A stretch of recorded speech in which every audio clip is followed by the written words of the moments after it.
I pledge allegiance to the flag of the United States of America and to the republic for which it stands, one nation, under God, indivisible, with liberty and justice for all.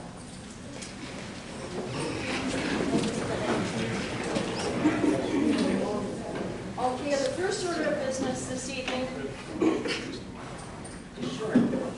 Unless I'm sure enough. The first order of business this evening is to approve the agenda. I'd like to make a change to the agenda. Okay. Under 7, I would like to add designation of a point person for getting somebody for temporary zoning.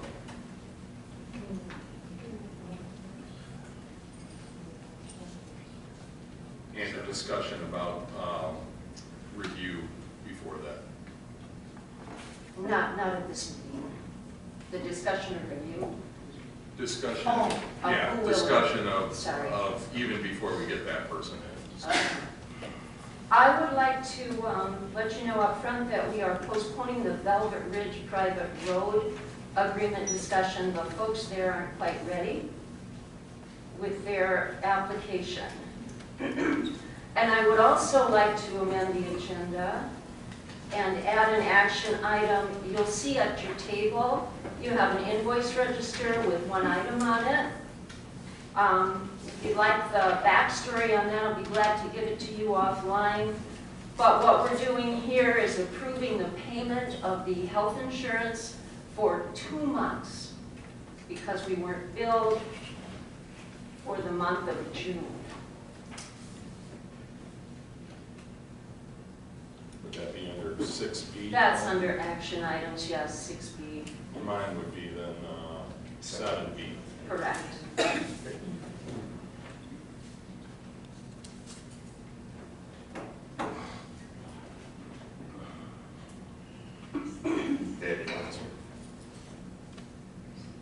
I'll make a motion to approve the agenda as amended. Second. All in favor? Aye. All opposed? Hearing none, the motion is carried. Now we'll do a call to the public, and I'd like to precede this by asking you to restrict at this point your comments to the agenda item, which is the interview of the candidates for supervisor. Would anyone like to say anything? Sure. 3 minutes on the clock, please. I've prepared a statement. Here we go. Good evening. I want to start by saying that I actually don't want to be standing here tonight. It's the week before the 4th of July, and if the rumors are true, Taylor Swift is getting married on Friday, and there are a lot of other things I'd rather be thinking about tonight. There was a time when I attended these meetings more regularly, and it was primarily during the discussions surrounding the animal ordinance and the situation involving Cottonwood Farm. I came because I was concerned about what was happening to the people in my community. But I stopped coming. Not because I stopped caring, but because I often left feeling discouraged and dismissed.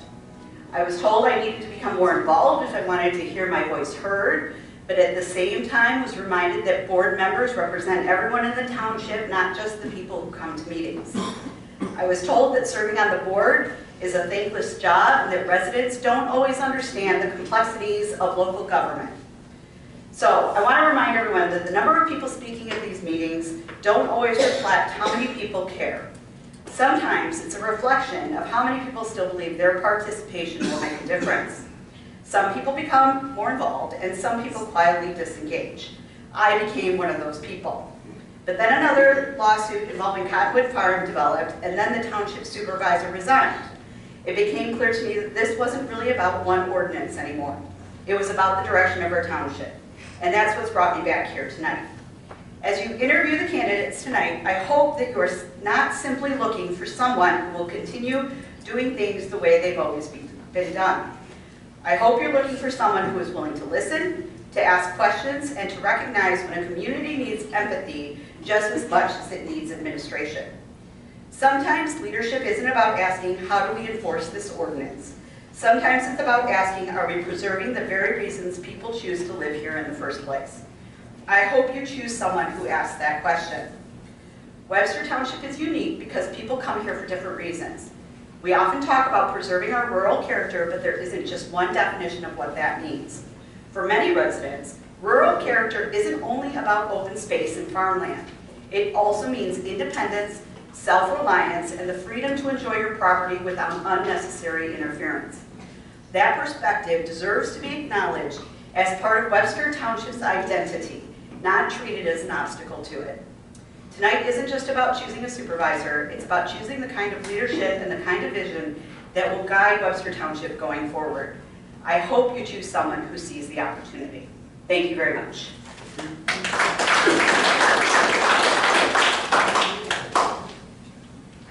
Anyone else? Mr. Westman? Good evening, John Westman, 8130 Chamberlain Road, Dexter. They're finally working on Chamberlain Road after 20 years, which is a modern miracle. Thank you so much, Brent, and all of you, especially the road committee, for getting that done. A couple of things I wanted to address. First is, what I want to hear tonight from the candidates is how they plan on getting this board united and focused on moving forward in a positive and constructive way. For whatever reason, the board's got off from that track, and we need to get back on track as soon as possible so that we can start taking care of the public's business. Second thing I'm interested in hearing about is if the candidates have any specific agenda items that they believe they would like to try to accomplish in the next 2.5 years that they will be supervisor. I think that would be of interest to everyone. Finally, I don't know what process you're going to use, so I will make a suggestion, which obviously you're welcome to take or not. But I would suggest that you do it the way they do presidential interviews, or what do they call them? Debates. Debate. Fishing for words, debates. Thank you. In that, you have the three candidates. Start with candidate number one, ask your question. Give the other two an opportunity to respond. Go to candidate number two with a new question. Give the other two an opportunity to respond. I know that's one way of doing it. I would think that that gives everybody an opportunity to be the first to speak and also to have an opportunity to rebut what others have to say. I would think that if you did 2 rounds of that, that would be 6 questions. If you had the time, it would be good to do 3 rounds, which would be 9. But that's just one way. If you've come up with another way, well, I'm sure it will be fine. But that's just I think, an easily managed way of doing it. Thank you so much. Thanks, John. Anyone else? If there's no one else, we'll move on to the next item, which is the board's response.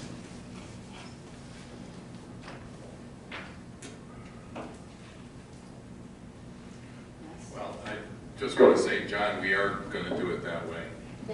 Similar. Yeah, Tony, you got to go through the ground rules. I guess you'll go through the ground rules when we get to 6A, right? Yes. Yeah. Yes, so it'll be similar to what you have outlined, John. We also have, as one of our questions, the candidates' priorities, so we will touch on that. Anything else from anyone? Everyone good? Mr. Sharp, could I ask you now to Yes. go congregate with the other candidates? And and we will start the actual interviews. And we have a list of prepared questions so that they're fair to everyone involved. But we would like to start out with asking the candidates, please, to, if they have a prepared stump speech, that would be great. Otherwise, just tell us about your background and how you feel it prepares you for the supervisor's position. And why are you interested in serving as supervisor now? And George, you're smiling. Would you like to be first? Sure. Okay. Tony, do you want to sit at the table, or what were you thinking? Oh, when he's finished, I'm sorry. George, would you have a seat at the table when you're finished with your speech? Thank you.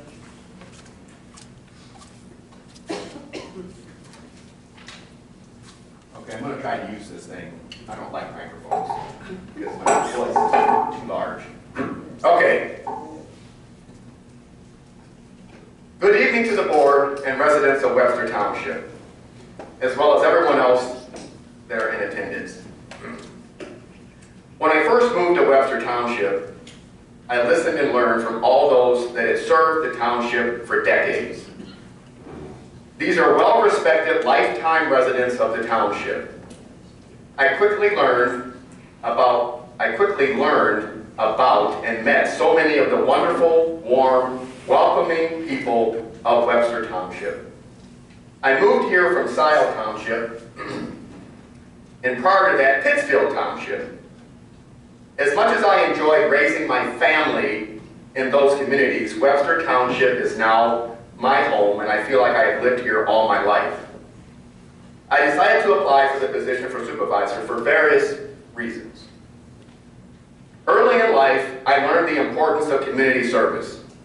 From family members to scouting leaders, I was shown the various ways to lead and volunteer within the community. I have always had the ability to listen to others with an open mind and empathy. It just comes natural for me. I am also known for having a common sense approach when problem solving.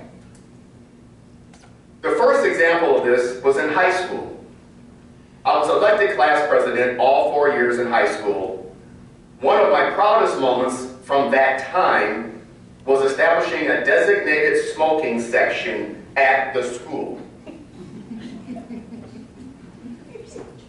There was a problem with students smoking at the front entrance of the school.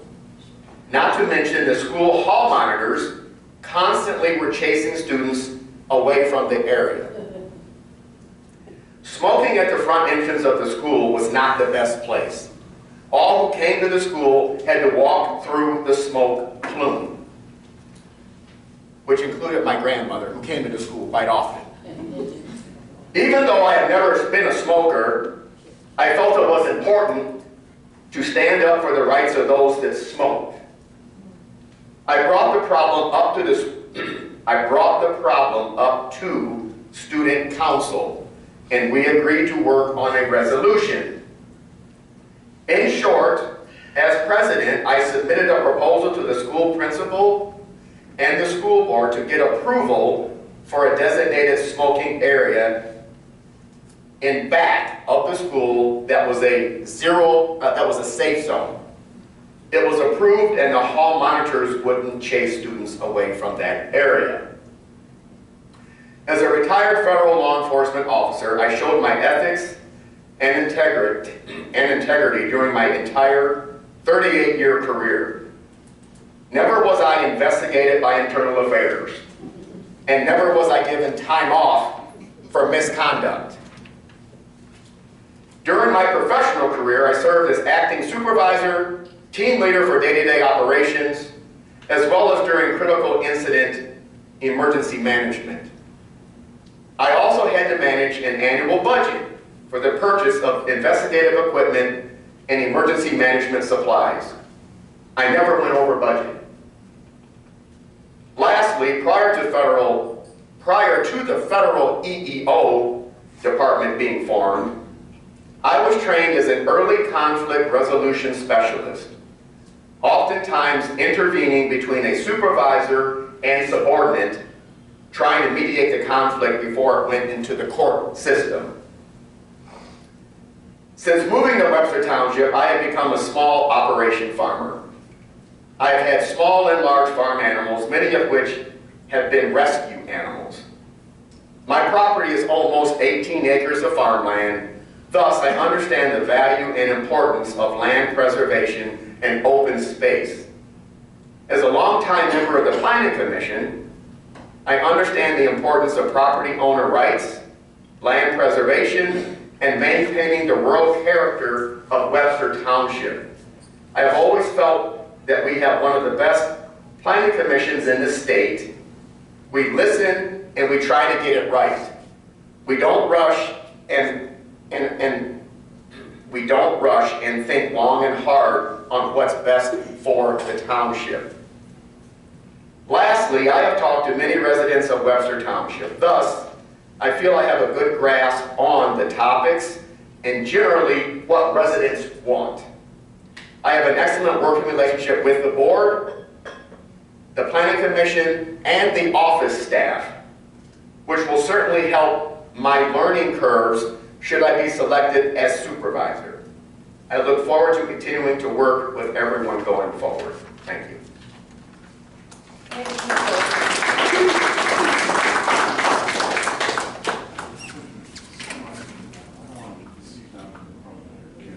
Oh, okay, yeah, that's fine. That's okay, that's Just what he feels like to do. John, would you go next, please?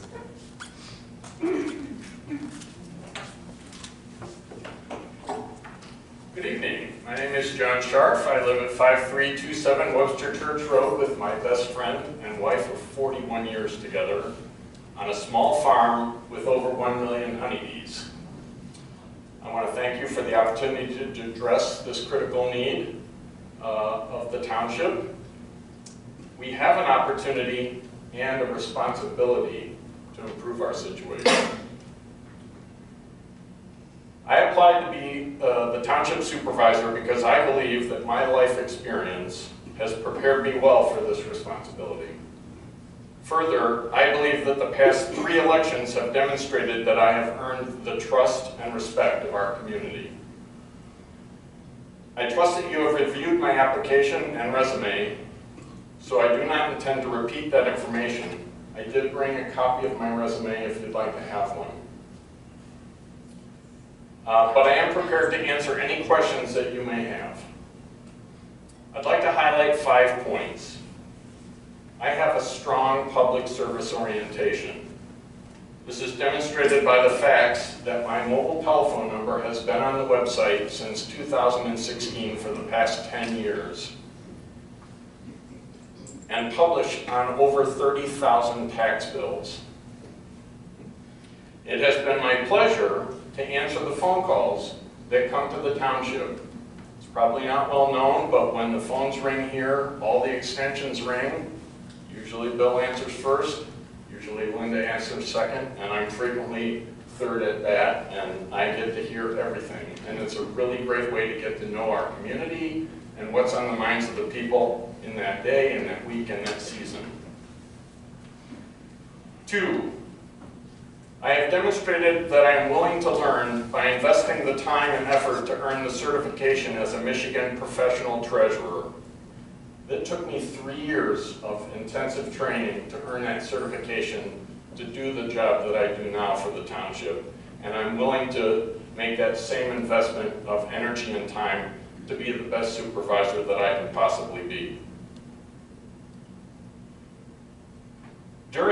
Number 3, during contract negotiation with the firefighters union, I have demonstrated strong negotiating skills and the ability to have difficult conversations. This is also one of the ways that I have earned the respect of the leadership of our neighboring communities. As the current president of the Dexter Senior Center, I run the monthly board meetings efficiently, effectively, and with respect to everyone involved at all times. My knowledge of township finances the use of the BSNA software programs that we have, my analytical skill, and my budgeting experience will serve me well in executing the supervisor's statutory responsibility of preparing the annual draft budget. I want to thank you for your consideration. I want you all to know that I'm committed to continuous improvement, protecting the environment, preserving rural character, and fiduciary leadership. And as always, I encourage your questions, your comments, and your advice. Thank you very much.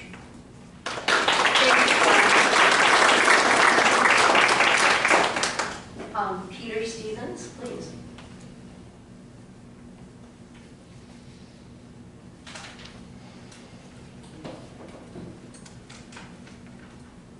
Good evening, Peter Stevens, 7500 Trotter Lane. I am joined here tonight by my mother, friends from the community, my girlfriend and partner Kelly. I've lived here in Webster Township now for 38 years. In that time, I have been involved in community events, church events, township events, just public events. I've lived and breathed Webster Township almost my entire life.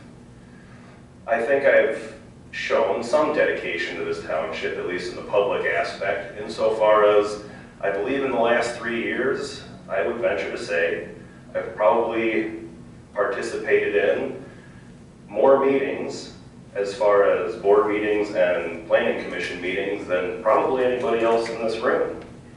I took it upon myself to start filming these hearings so that the public was able to be more involved, and I like to think that in some part that is why the room has been a little bit more full as of late, besides just the drama. Now with that said, I think you all probably know, and many people in the audience, that I am definitely a different kind of resident and potential leader.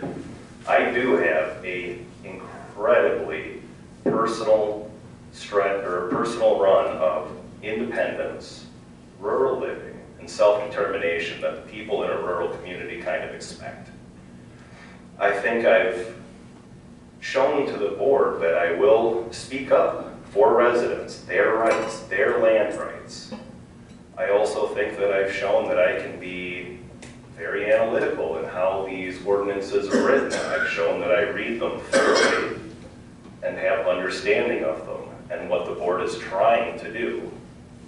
Now, yes, I will be somewhat different as a supervisor. It will be my focus to engage with the community, to figure out what they need, not the direction that the board kind of feels things need to go. I think the board needs to be very responsive to its citizenry in any local government or any government for that matter. That is my style. I went to school for social work. It was not something that I did for personal practice, as Trustee Versick does. I went to learn how to examine, write, and implement policy in a public fashion. That's what I learned to do in my schooling. I believe that those skills, along with my time waking up early in the morning, milking my cows, working the farm all day on my 53-acre farm, that's a level of dedication that I'm willing to throw at anything that I'm passionate about. And this township is something that I'm very passionate about. I've lived here my whole life, and I'm going to live here the rest of my life. The reason I'm running for supervisor is because I do believe that my skills, my education, my personal ethics and principles could be of use to the board. I believe it would be an important thing for this board first to talk about what its responsibilities are to each other, to the citizens of this township, and to the future of everybody that's living here now or in the future. For your consideration, the same as George and John, I am more than happy to answer any questions you have. I'm very happy that you're taking the time here to interview us all publicly, and I look forward to the opportunity to discuss our options more. Thank you.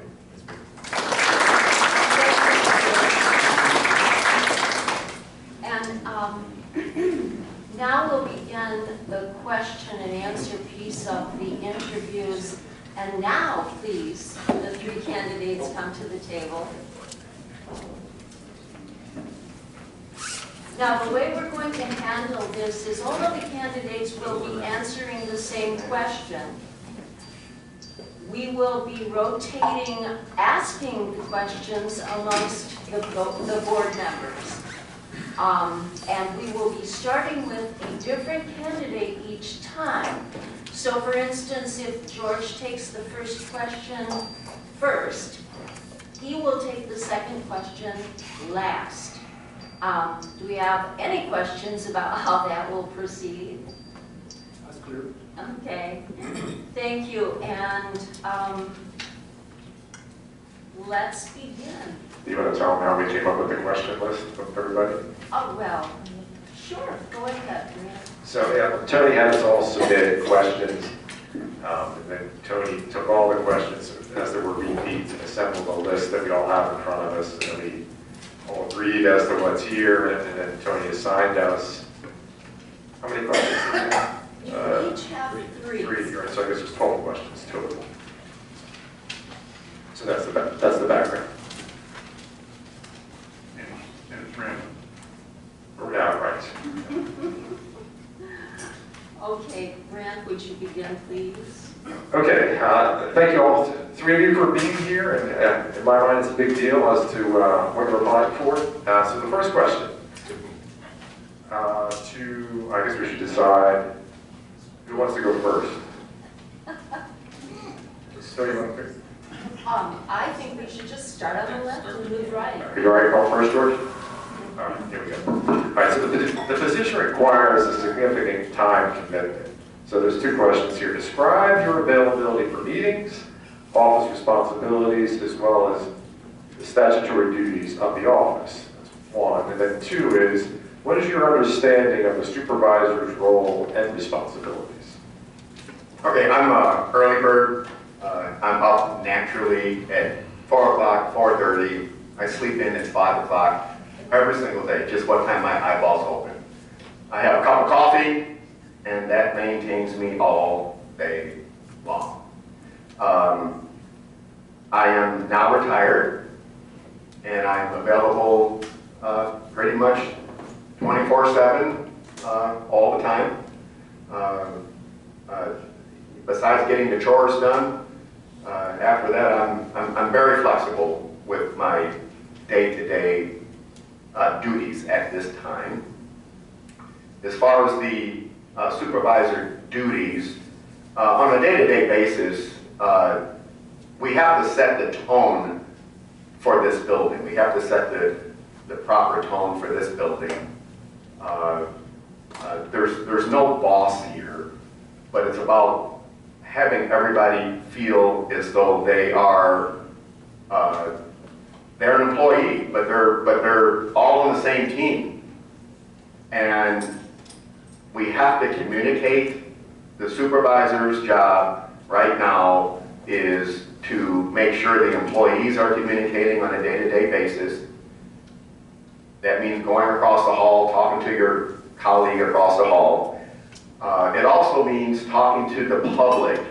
I think right now one of the malfunctions that has happened is that there's been a breakdown with communicating with the public, and they don't feel like they're being heard. So at least initially, you got to get out, talk to the public, have open sessions in the office if they want to come in and talk, but just opening up a line of communication that happens on a day-to-day, weekly, monthly basis.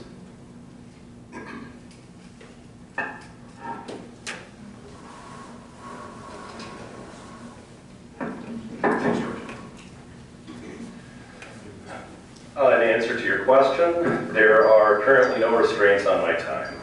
My farm is well managed with or without me. I take great pleasure in waking up every morning around 6:30 to go out and milk my animals and do chores and everything else.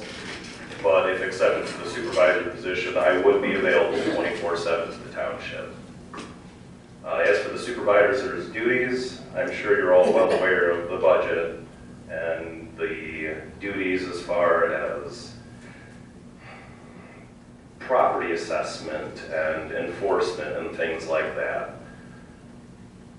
I think for a supervisor right now, what you're going to be looking for is someone that can come into the office, be a positive face at that front door for community members who come in with questions or who come in with some kind of permit application, whatever their business is in the township. Someone just needs to be here to be a friendly professional face. Aside from that, I think you are going to be looking for a supervisor that can take a strong stance on ethics and principles going forward and how those apply to service to the community and its residents at large.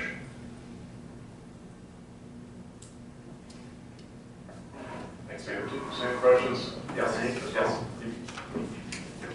So availability is not a problem. I'm within walking distance of this building and I walk here frequently.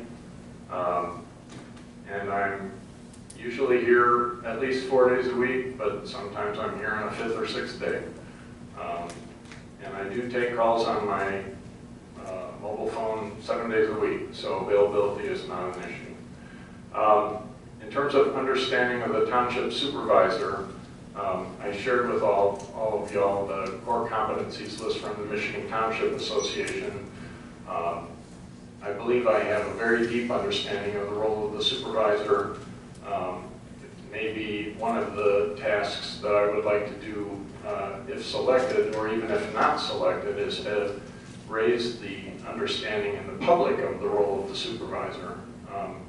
The supervisor is one of 7 on this board, and is in the office, generally speaking. One of my primary reasons of wanting to be the supervisor is to help improve the employee morale in this building. We have 2 full-time employees. They've both been here for a long time. They're both extremely valuable to all of us in this community. And it pains me when they're distressed. As I mentioned in my speech, I have strong budgeting skills. I have extensive training and experience on negotiating and having difficult conversations. I built and managed an international team where I hired people all around the world. That's listed, details are listed in my resume that I provided you. I love this community and I want to get us back on the right track. One of the primary challenges and responsibilities is to ensure that neighbors get along. The zoning ordinance is all about compatible uses. I care about the complainer and the complainee, and those are not always easy things to navigate, but I'm prepared to do it. Thank you. Okay, and then, Dan, would you take the second question? And I think you get the cadence. Peter will start with his answers. Yes. What do you feel are characteristics of an effective leader? What traits do you feel you have that would contribute to being successful as an effective leader? Well, I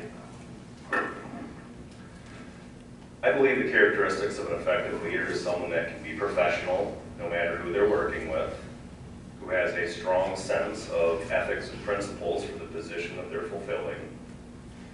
And I believe that I have carried all of those with me my entire life. My ethics and principles based around people's self-determination and self-worth in their own lives is something that's been with me since I was a child, just because of the community and the vastly different people that were all around me growing up. We lived in a pretty interesting little microcosm out in Pinckney where Pinckney was a very Caucasian community. Our little neighborhood on Portage Lake had anything and everything you could think of as far as human expression. I saw conflict that I was able to, from a very young age, take action to step up on. Making phone calls to 911 when I was seeing abuse at 5, 6 years old. And that is the kind of principles that I have carried with me my entire life, is sticking up for people when I see that they need sticking up for. In that same vein, because of my background, I believe in social work and being a farmer who runs a business, who is someone that has engaged with communities in all kinds of different ways. I have been able to, I think, stay professional and calm and friendly and develop a lot of very wonderful friendships and associations with individuals in this community and without. I think I can take that into the supervisor's position with me. Absolutely no problem. I can treat anybody professionally. I can treat anybody with fairness.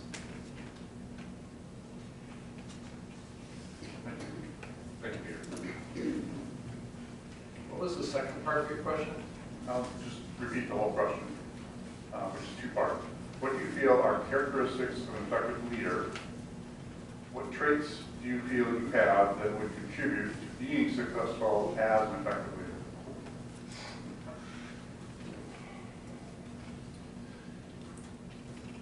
There's a whole lot that goes into being an effective leader, and I'm going to just scratch the surface. To begin with, for this particular role, you need not a very narrow range of knowledge, but a broad range of knowledge, and I believe I possess that. One of the things that I take pride in the way that I conduct myself is that I prepare, I read, I analyze, I come with a well-prepared foundation, and as a result, oftentimes many more questions. I guess I'll highlight integrity. When I graduated from college as a chemical engineer, which is founded on my innate, the way that my brain was wired when I was born. I spent the next 35 years in a global role in sales and marketing, and I learned the language of connecting with people and discovering and persuading people. And in the kind of business that I was involved in, it was repeat business. So your integrity was everything, everything. It took a lifetime to build that integrity, and it only takes a minute to destroy it. When people talk to me, whether it's an employee or a taxpayer or a citizen or a neighbor, they know I'm going to be straight with them. Thank you.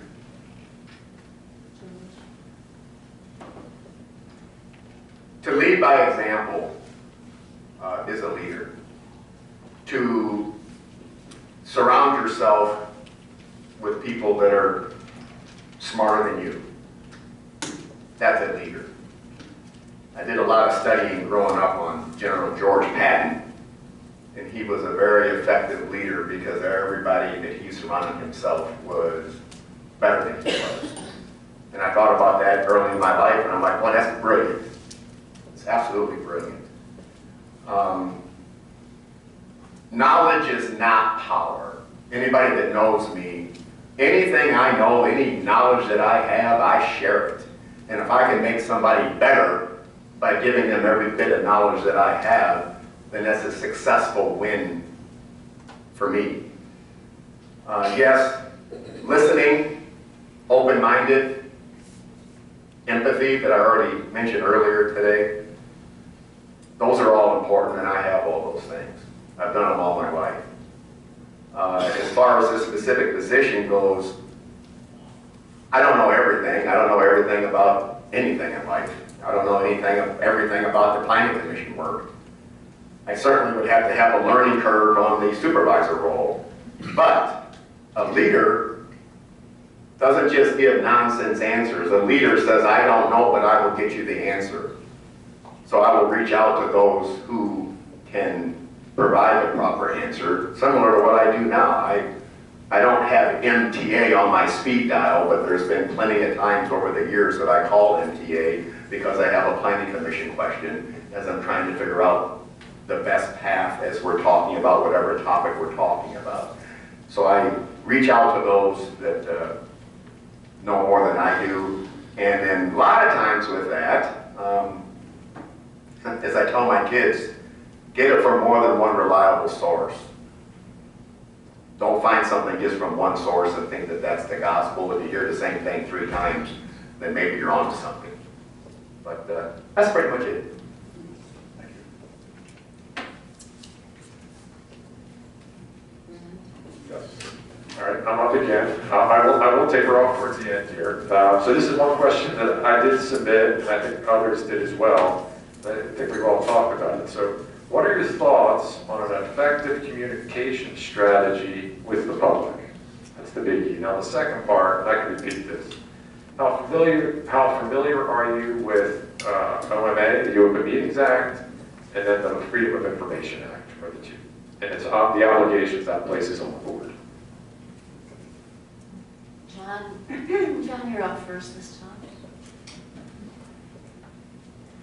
When I ran for office as a trustee in 2016, one of the principles that I was running on was effective communication. At that time, in my opinion, there was almost no external communication. And it was during my first term that we implemented the email blast, albeit imperfectly. Sometimes progress takes time. We've been making advances in that regard. I am a serial subscriber to municipal newsletters. I get newsletters from townships and cities from all over Livingston and Washtenaw County. I have a lot of ideas about ways that we can improve our external communication. Some of our neighbors do well in terms of having evening or afternoon meetings with a couple of the trustees, which is a way to get information out. And then one of the core principles of good marketing is repetition. You don't just hear drink Coke once, you hear it again and again and again. And so effective communication also has to do with repetition. Regarding the Open Meetings Act, it's something I know extremely well, and that I'm proud that this board has worked hard not to violate the Open Meetings Act. I don't feel compelled to go into the definitions at this point, but we do not deliberate outside of the public view. And just if anyone's wondering, these questions are just brand new to me. I haven't heard or seen them previously. Regarding the Freedom of Information Act, I'm sorry, Linda. Linda is the heavy lifter in our organization for Freedom of Information Act responses. I would say that in my experience, the township has been hit with the big ones that hit everyone. There are organizations that hit literally every organization with a Freedom of Information Act, usually having something to do with elections. More recently for Webster, we've had a variety of inquiries. We take them all extremely seriously. We comply with the timelines that are required. And we work with the applicant to find something that meets their need as far as the information they're trying to find without it costing an arm and a leg. Thanks, John. Are you good, George? You got the question? No, I'm next, right? Yeah. Okay. I didn't know if you wanted me to repeat the question. No, I'm good with the question. Thank you. Sharing information with the public is critical. Myself, I have been very frustrated, and I've let this be known for several years, that once the email blast system started, I have signed up, I bet you a dozen times to get emails. And it was only recently that I started receiving them.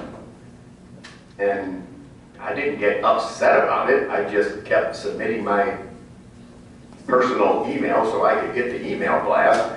And I think that's something that needs to be improved, to make sure that if someone requested one time, then they're added to the list one time, not 12 times. George, you were on the list, they just weren't being sent out. Okay.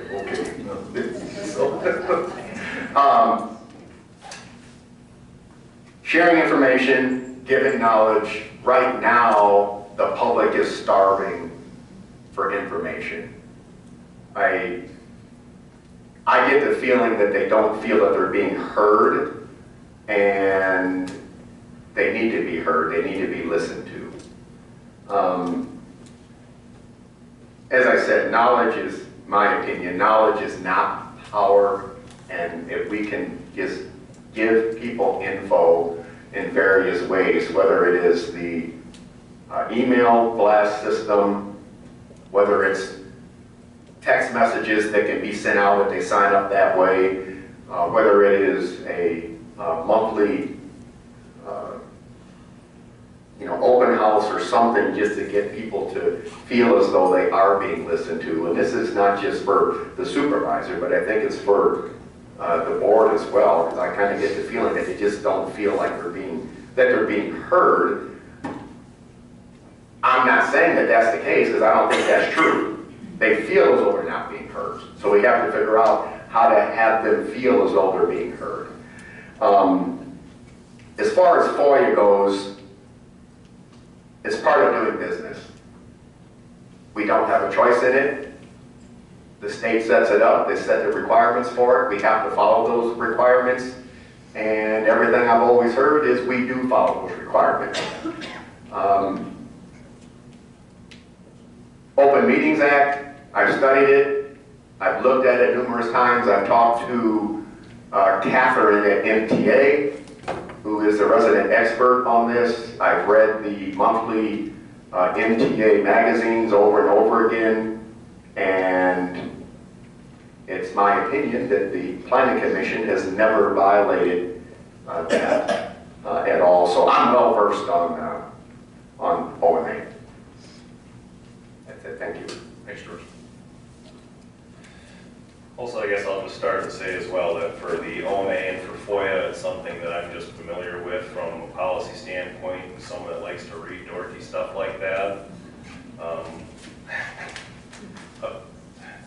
A year or so ago, I was watching just different live streamed meetings from surrounding townships. I've watched MTA and open meetings training videos from professional organizations around the country. It's just weird stuff that I like. As far as the Open Meetings Act goes, I think part of that in the past, kind of alluding to things John and George have both said, is something that the board has tripped themselves up with. In all the research I've done, all the reading I've done, all of the videos I've watched of effective meetings in other areas, it all comes down to the Open Meetings Act is a wonderful thing.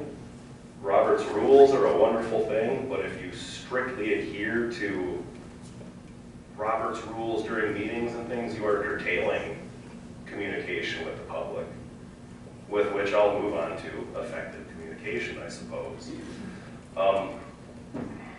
I've been up here at meetings where people had questions they wanted to have answered, things that they were asking directly to the board, and no one would give them an answer. Because as has been expressed, it's not for discussion. Public comment is for people to give their comment and then sit down and not say anything else.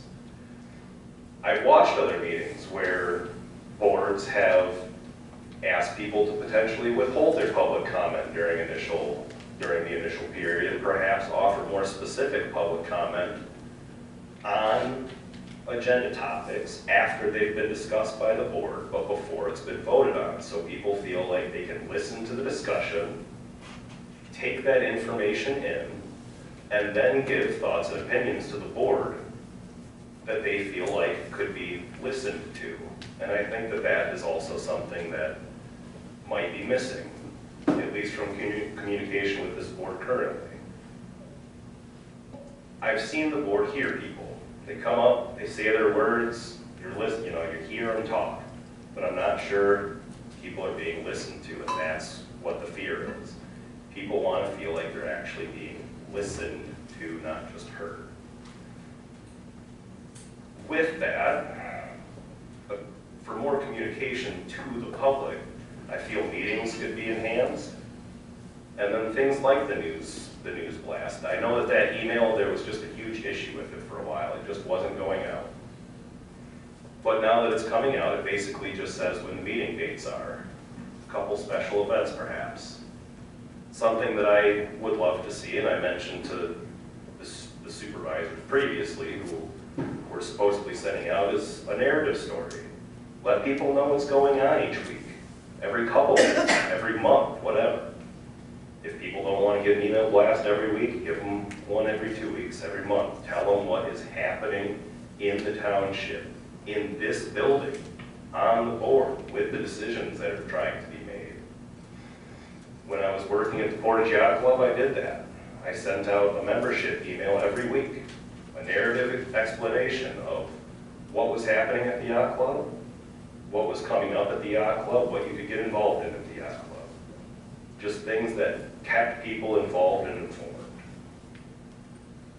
I would like to see, I know this has been on people's platforms as they run for going on a decade now. I don't know why we aren't streaming our meetings. It's 2026. Almost every other municipality around here is doing it. People have ran on it. You guys have had discussions about proposing a budget for it. It's never happened. I think a leader, someone in the supervisor position, would hopefully take that to heart and try and extend that modern technology out to people so that they could just be more involved. So again, meetings, more narrative stories, just to actually tell people what is happening in the building, in the community. And aside from that, dealing with meetings and being more open to discussion with people. The final thing I'll say on that is I know I've suggested to the board on a couple occasions, do an annual open house. We had one a few years ago. Residents seemed to love it. They could come up, they could ask a question, they could get a response. I was pretty devastated after that to hear that several board members said we should never do that again. That is not something that I would ever propose not doing. I think that is one of the best ways to get input from the public and to let them know that they're being listened to by actually giving them answers. Thank you. Thank you, Dean.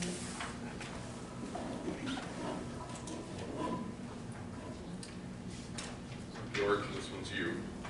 What do you see as the most significant challenges and opportunities facing the township over the next 2 years? And if you were appointed, what would your first priorities be?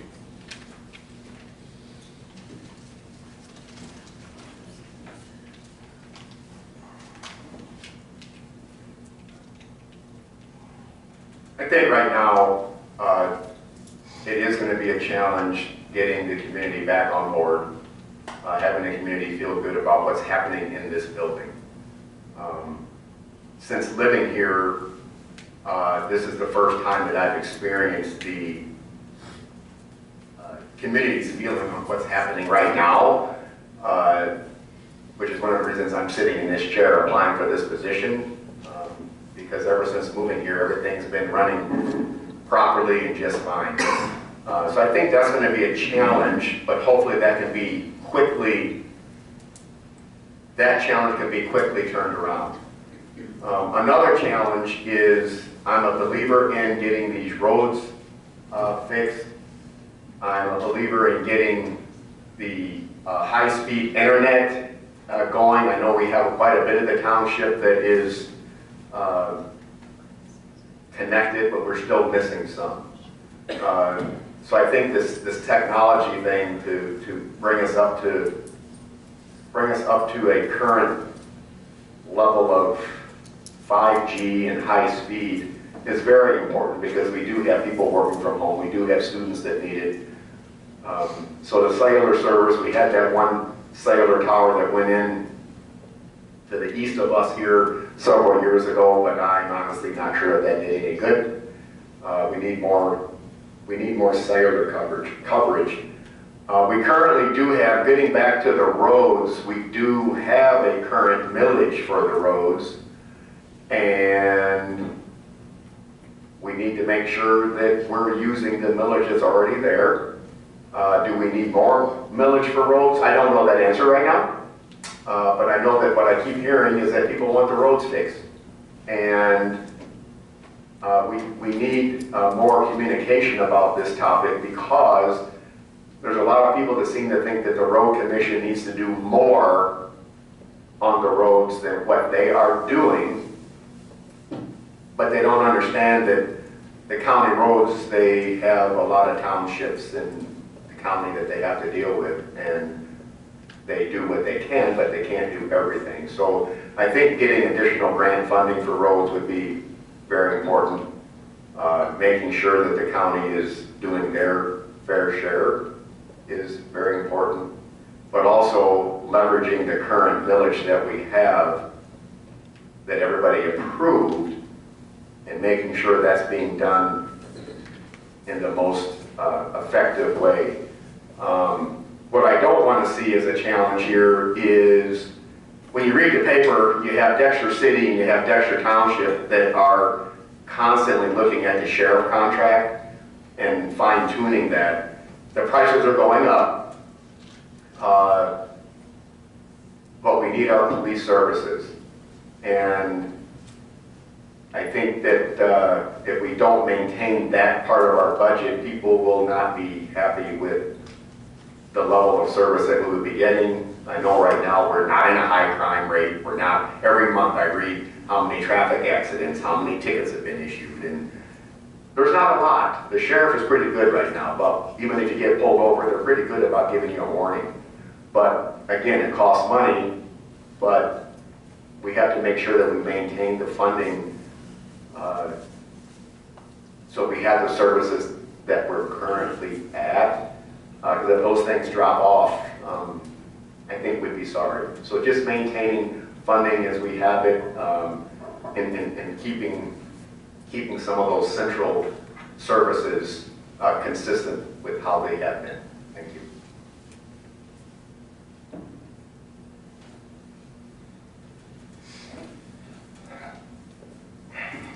So for challenges, what I see right now is what a lot of people have been expressing at these public meetings. The thing with Mike seemed like out of nowhere for a lot of people. It felt like there wasn't communication. A lot of people just lost trust. They lost trust that they knew what was happening in their township. They lost trust in, from what I've been told, the board to a big extent. That's going to be hard to get back for some community members. Everybody on this board is going to have to work at it. It's going to have to be a team effort, coordinated and focused on how we get trust and how we build our integrity back within the eyes of the residents. I think that's going to be one of the biggest challenges. Aside from that, just administration currently. We're without a supervisor, which we're trying to solve today, but we also don't have a zoning administrator or a planner for the planning commission to rely on. I'm not exactly sure how permits have been getting done right now, but I don't think it's being done a lot. There's a lot of stuff just on hold right now. So that again is just going to be a challenge, getting back to a new norm. But I also think that that's part of the opportunity that the board is going to have going forward. Finding a new equilibrium, finding a new norm, finding a new steady pace with leadership, finding ways to reach out to the community and build up that integrity and trust that I'm sure everybody on this board hopes they have with the residents of this community. From a personal standpoint, opportunities, I still just look at this field back here and wonder what the township might do with it someday. Who knows? I've heard a lot of people say they'd love to have somewhere nearby where they could take their kids that didn't cost them money, just for playgrounds and things like that. My first priority, if I was elected to the supervisor position, would to be that equalizing force, having those conversations with everybody, seeing where everybody's heads are at, looking where we can find similarities and direction for the township, and coming together to meet the needs of the residents, and just working as hard as we can to do what's right, to make ourselves available, and to make the community and residents feel like their input matters to the board. Thank you. So we do face significant challenges and opportunities. I look at the world in terms of what is the most important things, what are the lesser important things, what are the most urgent things, what are the less urgent things. Right now, the gap that we have with no zoning administrator and no planner is both important and urgent, and so that would be one of the very first things.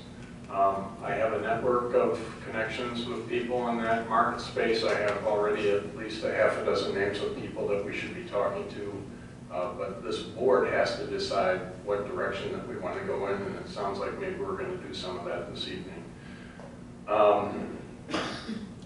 One of the most significant challenges that I think we face is that for the past 2 years in a row, we've spent substantially more money than we've taken in. That is not sustainable. It's something that we need to address. It's going to take the whole board to do it, but as supervisor, I would be putting forth draft budgets that manage revenue and expenditures in balance. Another very big opportunity and challenge is we are one of 3 member communities in the local fire department. There is stress in the relationship among those communities because some members don't feel that the funding model is appropriate. Others may. I've been attending fire board meetings for many years as a citizen and more recently as a member of that board and the treasurer of the fire department. And for years and years, I've been advocating that we look for ways to add additional communities to make the overall cost go down for everyone. What I fear is that if one of our member communities were to leave, the cost would go up for everyone. And I stand ready to address that challenge and that opportunity. I mentioned earlier employee morale. I want to help increase the employee morale, and I'll do whatever I can, and I'll be asking for everyone else's support in doing that. And finally, one of the reasons that I moved here a couple decades ago was probably why a lot of people move here. It is a rural community. I live on a farm. Real farmers probably wouldn't say that I live on a farm, but I have 39 acres. I grow hay. Some of my hay has fed Peter's animals over the years, whether he knows it or not. And I have a passion for my honeybees, not for the honey so much, but for the animal themselves. And I know that I'm helping my surrounding farming community with the bees that I maintain. But we're under severe urban pressure. Nobody in this room hasn't heard about data centers and battery energy storage, and just the general pressure of not turning into just a bedroom community for Ann Arbor. So we have a lot to protect here, we have a lot to be proud of, we have a lot of challenges, but we have a lot of opportunities, and I'm ready to tackle any and all of them with your help.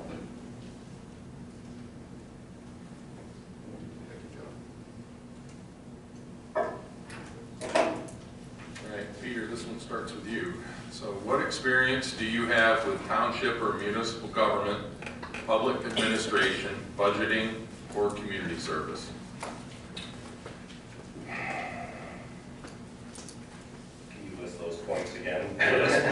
Sure can. What experience do you have with township or municipal government, public administration, budgeting, or community service?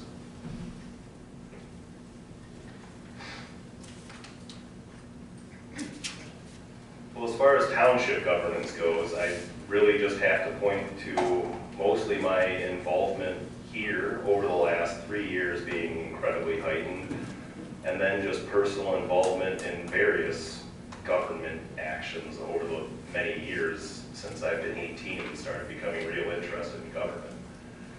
I've never served on a public board. When I put in my name to actually run for supervisor 2 years ago, had my name on a ballot, that was the first time I'd ever actually run for public office.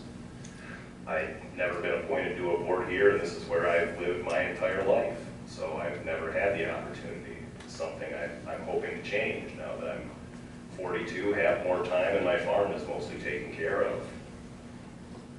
I've seen how the meetings are ran. I have ran board meetings. I have participated in board meetings. I am well aware and very comfortable with parliamentary process. I spent a lot of time in Lansing during my master's looking at the government, sitting in and watching votes happen on the floor, sitting in with legislators and talking about how they do their job and how things are becoming law and how things are actually getting to residents. But again, yes, never actually served on a government board here. I'm sorry, I had public written down, you were going a little fast, it was public. Could we have that one more time? Okay, let's hand it back.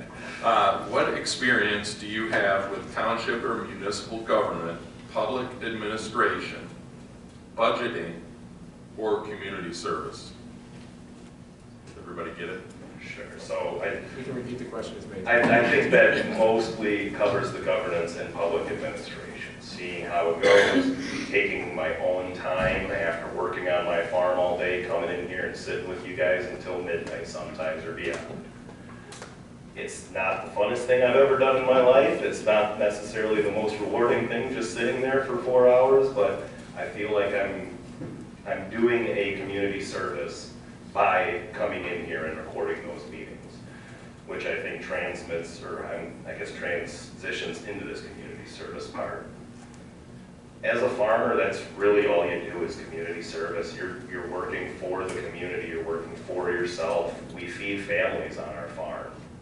We have fed families, we have participated and donated to events. I have put in my own time just as community service hours for things that I'm passionate about, whether that is going up to Lansing when there's some kind of day of action and groups that are not familiar with the Capitol just need to be led up to their legislator's office because they have no idea how to navigate those halls, whether it's bringing my animals over here, the Fall Fest, so we have a petting zoo for kids and families alike. Community service is just something that was instilled in me by my mother, by my grandfather, and by the education and the professional tracks that I have taken in my life. Budgeting comes along with a lot of that as well. As a business owner, we have a budget on our farm. We have a very strict budget on our farm. I don't know if anybody's heard the saying, how you make $1 million as a farmer. You start with 2. You gotta be crafty. You gotta know how to use your money. You gotta know how to budget or you're gonna go broke. Working out, again, at the Board of Job Club. As a member of that board, I was in on budgeting meetings. I was the administrative executive assistant, or I have not worked on a budget as in-depth and detailed as the townships in quite some time, but it is not something unfamiliar to me or scary for that matter.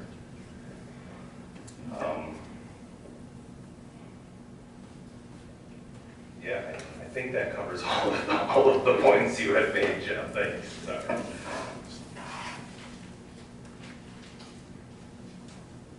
Is it to me? Oh, sorry. That's okay.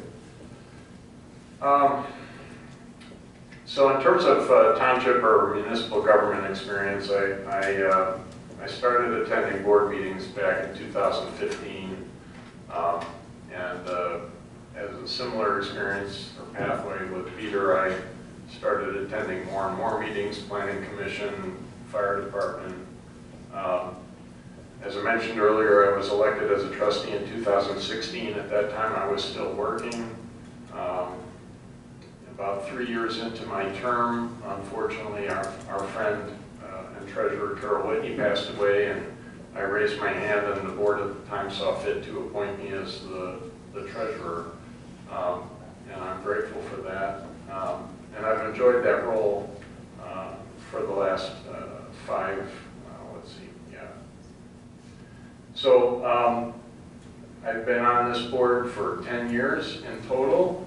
I am the area-wide representative for the Dexter Area Fire Department, where I'm also the treasurer for that organization. That was not an appointment made by this body. I was selected by the fire board. That's a rotating position. Each municipality gets a crack at it once every 6 years. That has been a very rewarding service for me. I've gotten to know many of the firefighters, all of the fire department leadership, as well as the leadership of our partner municipalities. I am the president of the Dexter Senior Center Board. I started a couple of years ago there, about 2.5 years ago there as a trustee. We've changed our bylaws, so we became directors. Then I became the treasurer, and then I eventually got arm twisted into being the president. We are looking for good board members for the senior center, by the way, if anyone's interested. And then along the way, people like Martha Zeeb and Rick Kleinschmidt have twisted my arm from time to time, and I've actually scraped and painted some of the historic buildings next door. So I have a long and deep commitment and experience with community service and municipal government. I didn't do much before I retired because I was working in 5 different continents on this planet, so I was a little preoccupied. Thank you. I can roll the answer into a paragraph here, or maybe a page. The Planning Commission, everybody knows I've been on that since 2013. I love the Planning Commission, and this appointment would be bittersweet since under regulation I could not serve on the Planning Commission any longer. But I love being on the Planning Commission. It's a very vital part of this community, and I love being on it, and I hate to leave it, but that's okay because the community is in need of my services elsewhere. I have been also, the name Martha Zeeb came up. For years she has had me volunteer my time for the Fall Festival. I would give, it was kind of 2 hats. It was the police canine demonstration that I had as my partner. So we would come here, and sometimes it would be that direction, sometimes it would be out in the field, but we would give the canine demos. And we'd also bring our goats up to the petting zoo, part of the Fall Festival here. So that was always enjoyable. As far as community service goes, I spend too much time talking about that. Currently, I'm the vice chair of an organization called Star Commonwealth out in Albion, Michigan, which is an organization that's been around for over 100 years, servicing youth that are in need. It used to be on campus, they'd spend the night there organization, but due to state funding cuts and everything else, it's not the same aspect of what they used to be, but they're still in operation now. I was also on the board of the Humane Society when the new shelter was approved. So I was there and got to sign my name or say yes to finally getting the building up and going in the capital campaign for the new Humane Society. I've also been on I've been the president of 2 different homeowner associations.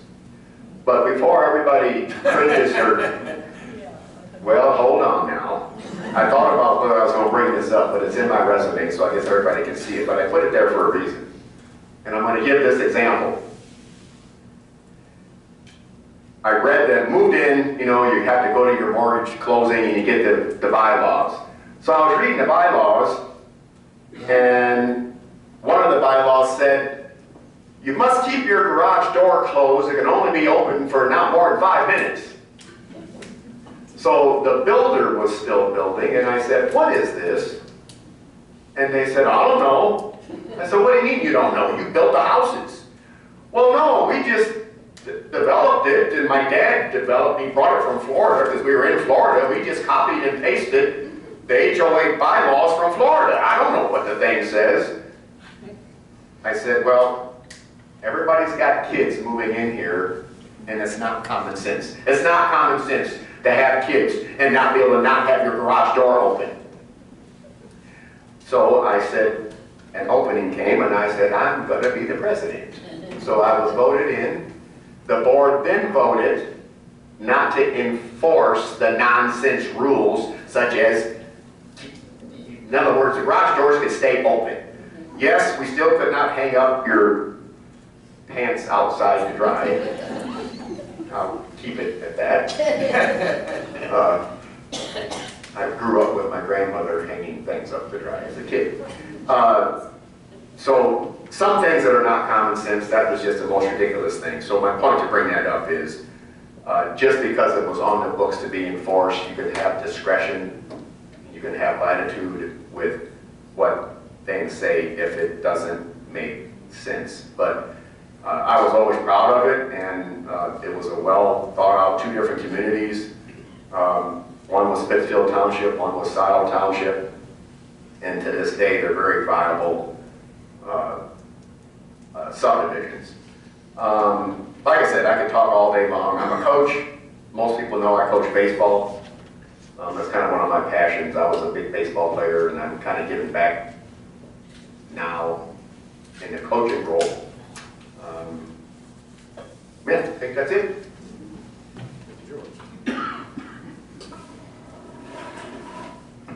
All right, how you doing? You guys are doing great. This is my last question. Just by way of background for the community, the reason we're called trustees is because we have a fiduciary responsibility to the residents, just how the money gets spent and so on. So the question is, how would you approach reviewing the township budget, and more importantly, setting spending priorities in an environment where resources are limited? And I can repeat any of that anytime.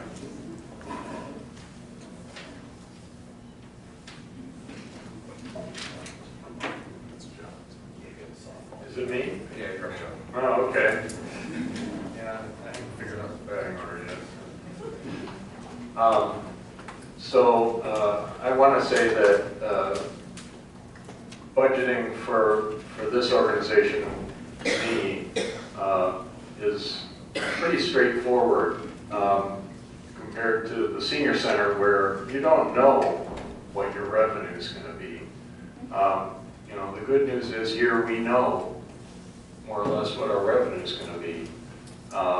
And so it comes down to what are our priorities. The budget is philosophically, that is the tangible evidence of the priorities of the board. And Mr. D'Angelo mentioned this, and he's correct. The supervisor has a statutory responsibility of drafting the budget, but the budget that's adopted by this body is the board's budget for the township. And it is, so I would put together an approach. I would tend to want to, with some exceptions, I mean, when we spent $3 million to build our brand new fire station, we obviously spent more money than we took in. So there are good reasons to spend more money than you have in revenue. But over the long run, I would like us to maintain a balanced budget, and and not increase taxes. So that would be my overall approach. And Brent, you and I have talked a lot about budgets, specifically as it comes to the roads. You know, we're trying to extract every penny's worth of value out of every penny. Anyway, that's it. That's the long and the short of it. Thanks, Joe. The budget that I'm used to is you don't go over budget. And I mentioned earlier that I was in charge of a budget, and even if it got difficult, we didn't go over budget. That being said, I do agree with what John said pertaining to the fire department construction. Sometimes there are one-time purchases that need to be done, and you may go over budget to have that done. You know, right now, I was a proponent of the fire station. I'm the one that stood up in the meeting who said that the citizens of the northeast quadrant of this township needed fire coverage. They needed emergency medical coverage. It was not fair to them to just have it burn, or you have a slip and fall. You know, the population's getting older, and they deserve the right to medical assistance as quickly as possible. So to have all that, you got to pay money to do that. So yes, sometimes you may have a one-time expense, but staying within budget is very, very critical. I obviously don't know the full budget, and I don't know where. I think John, you mentioned earlier that we overspent for the past 2 years. That's the first I've heard of that. I don't know why, but I'm sure it's because of these one-time expenses that pop in. But to get an understanding of that, the one thing that I have heard is that our attorney fees are pretty high currently. From what I understand, that is true, but it's not necessarily because the day-to-day operations, such as the zoning administrator calling, was the cause of that. As I mentioned over and over, this is where communication is very critical. That's been a question that I've heard the public talk about, and I think that misinformation needs to be clarified, because there are reasons that the attorney bill is high, but it needs to be told why is it high. But if in fact it is too high just for our general day-to-day functions, then let's look at that and try to cut that part of it down. It is a supervisor's responsibility to draft the budget, and it would be something that let's look at it line by line, and let's not just be in that realm, in the realm of status quo, because this is how it's always been done. Let's look at each line item to determine if in fact just because it's been done that way, is it proper and sufficient to do it that way, or can it be cut? Can that part be cut and maybe something else increased? But let's get the magnifying glass out to really determine where we're at and why. Thank you. Thanks, George. Yeah, I think I follow up with a lot of the same points. That legal costs over the last several years have started ballooning. Residents have seen it in the budgets. This most recent one, legal costs were increased by, what, 6 times in the budget? A lot of that is stuff that I've wondered about. I've wondered about why there needs to be an attorney at every ZBA meeting. It was my understanding that the ZBA board was appointed as such because they were somewhat expert in the ordinance and how it's applied to land use within our township.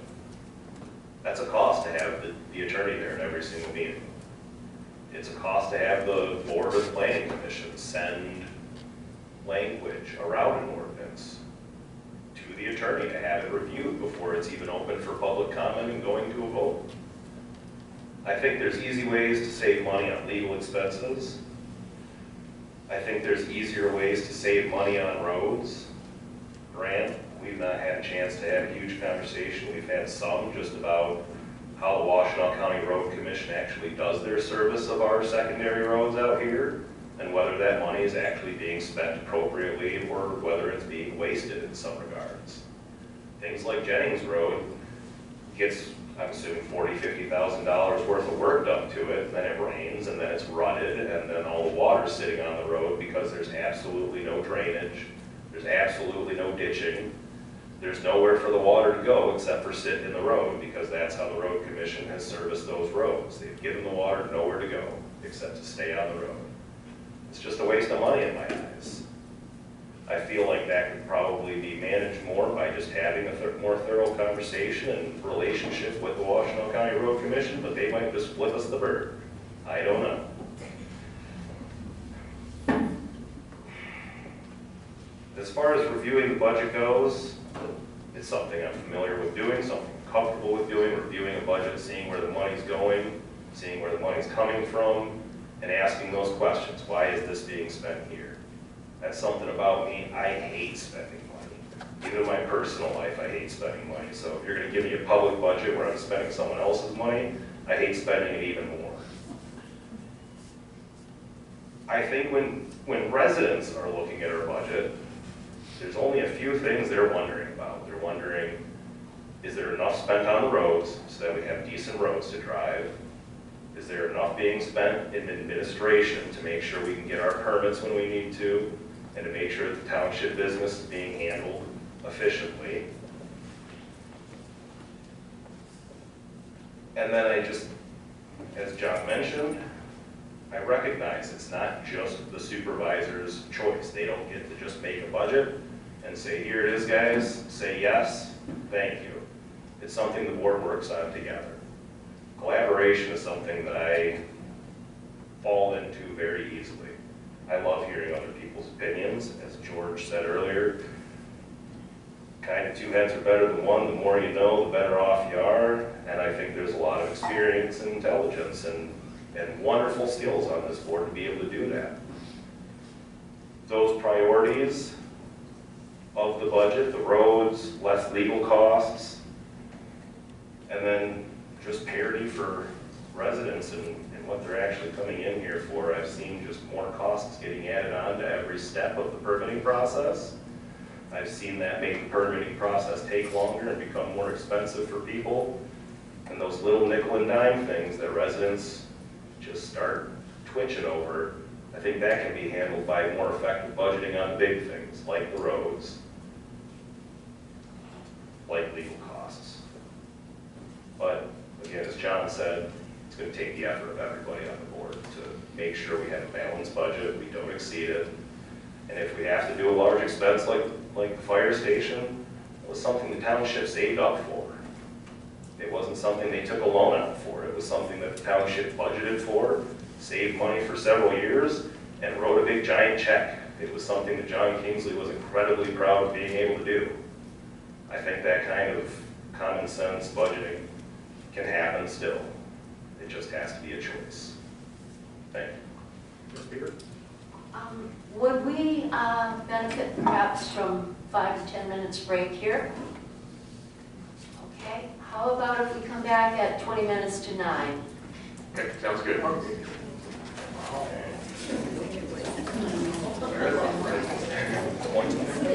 can go home and come back. But Chief said go home and back.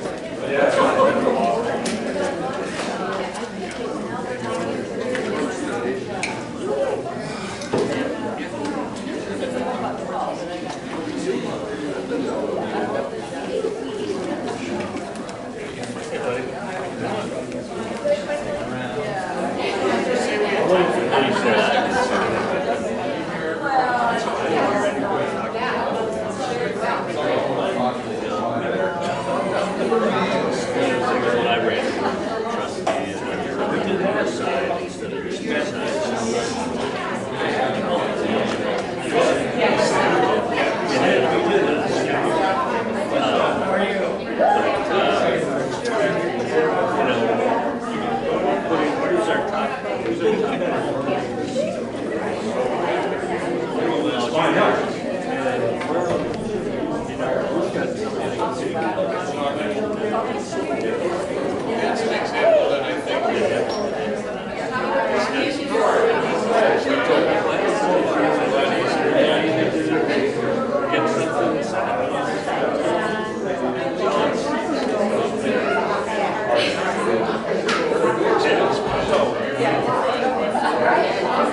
Hey,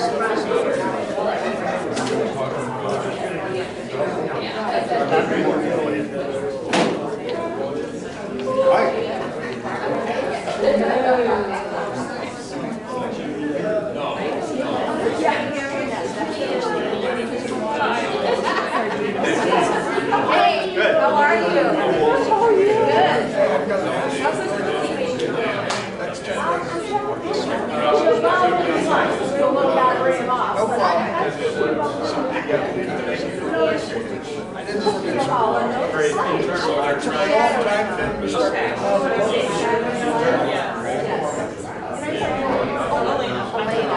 So it's the first time I've seen you. You know, you're good. I told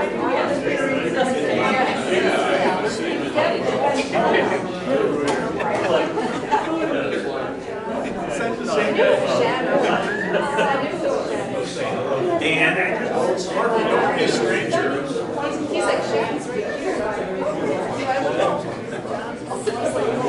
Right when I walk in the house.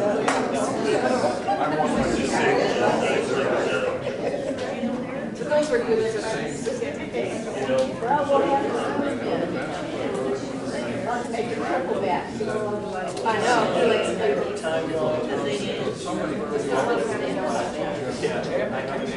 I thought about it. I thought, especially after Shelley said something. Thanks a lot. I really wait heavy on Well, it's so that the Trustees, which is what you originally, you know. right. So, Back on your vacation. For now. Nothing planned until January.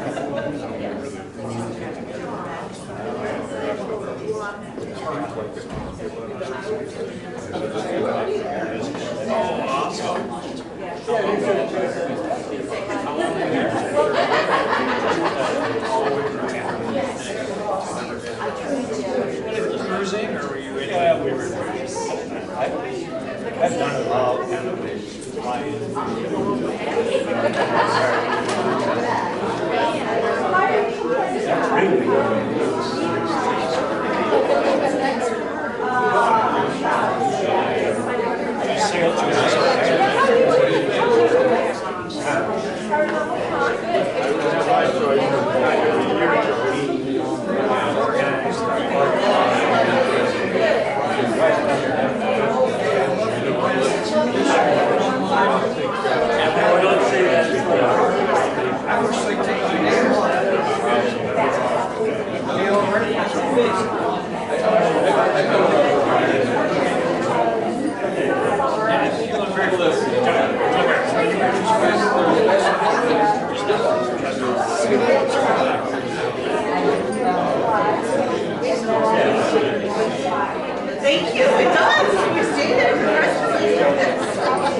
Okay, everybody, our time is just about up to all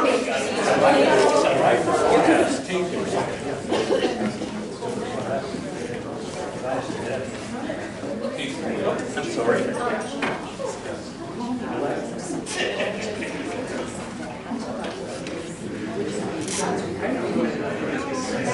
I did not.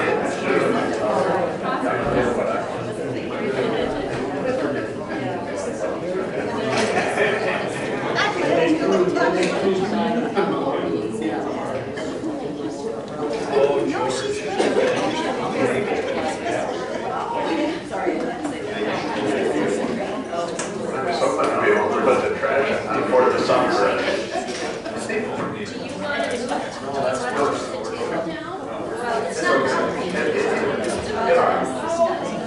Sorry, I'm going back.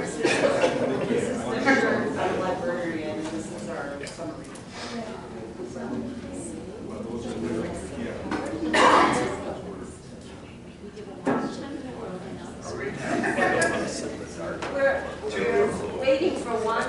Yes, right. We're waiting for one member. But I'm gonna take one off.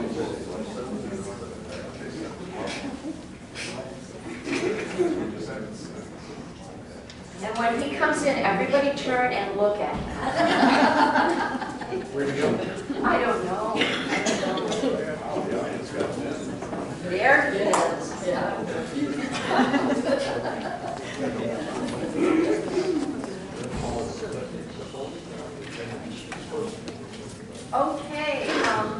we're here for the second half, and we're beginning with Shelley.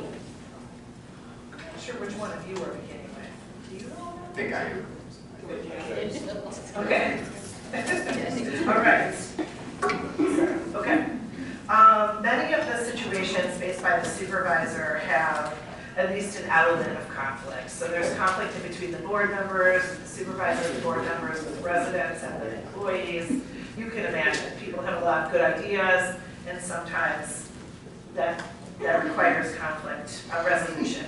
Can you give us a specific example of a time where you had to navigate conflict resolution between other people in your establishment, work, wherever? Tell us about the situation, tell us what you did, and tell us what the outcome was. Yes. The main reason that this conflict resolution started, or the conflict problem started, was lack of communication. So this takes me back a while at work. One of the examples is when I was assigned as the early conflict resolution specialist, and a supervisor was having a problem with his clerical staff, and the supervisor did not feel as though the clerical lady was coming back from lunch in a timely manner. He felt as though she was gone for an exorbitant amount of time, and he kept trying to ask her about it, and she never came back to work on time. So she was on the verge of getting, in the government terms, something bad happening to her. So she filed a complaint on the supervisor saying that he was picking on her.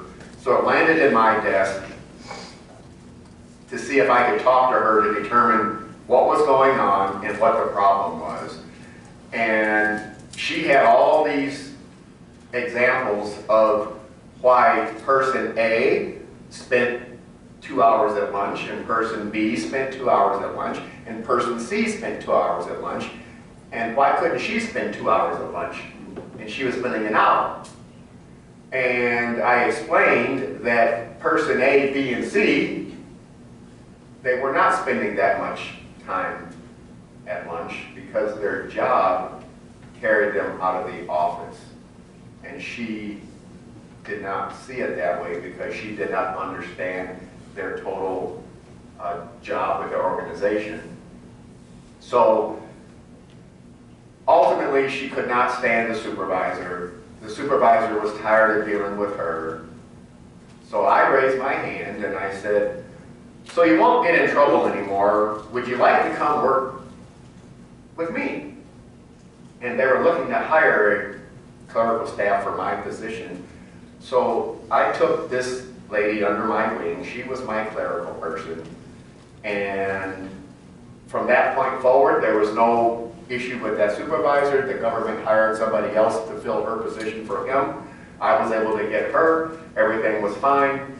And I think that issue was just simply a lack of communication. The supervisor was one of those supervisors where he was, because I said so, and simply was not helping her understand how things should be. So we kind of flip-flopped clerical staff, and she got off the hot seat, and I got an assistant, and everything was good.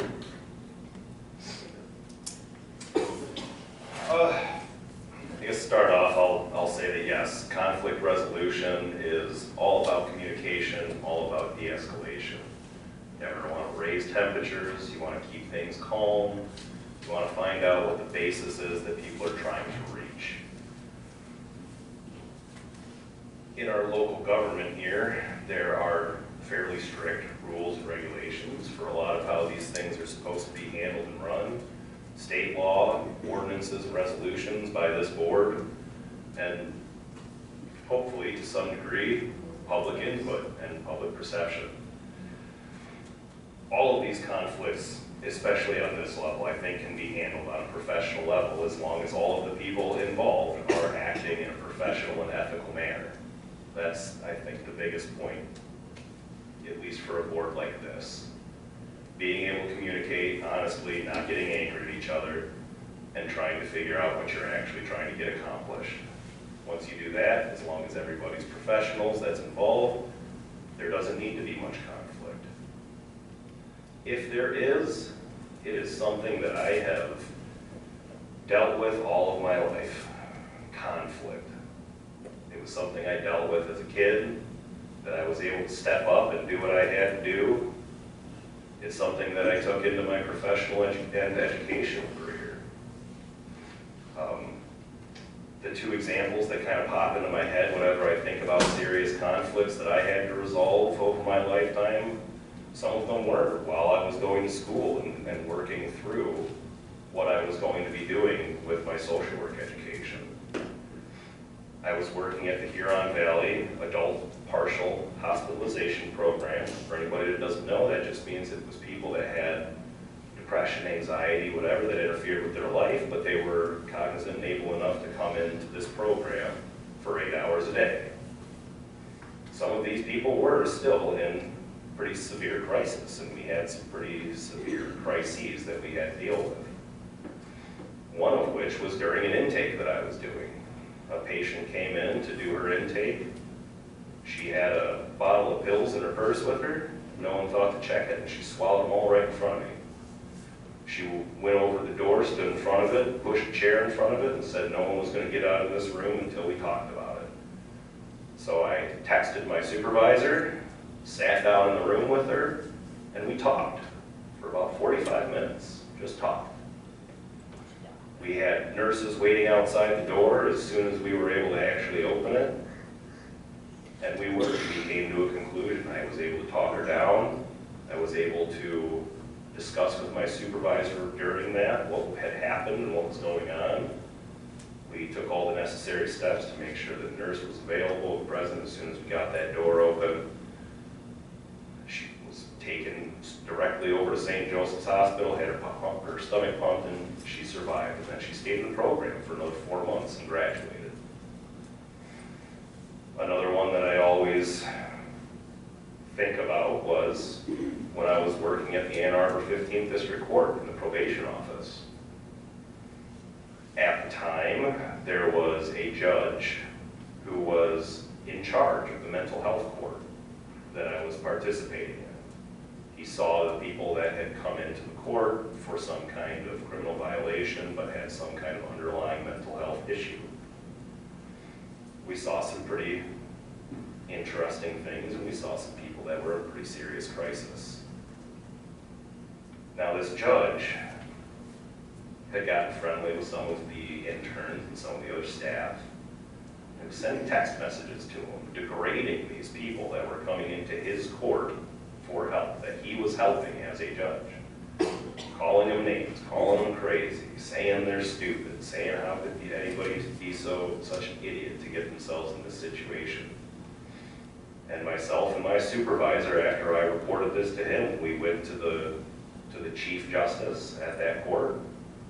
We made a complaint about it. We sat down with that judge, and unfortunately other facts came out and he had to retire, but for that conflict resolution, my stance was I had to stick up for the people that I'm responsible for sticking up for.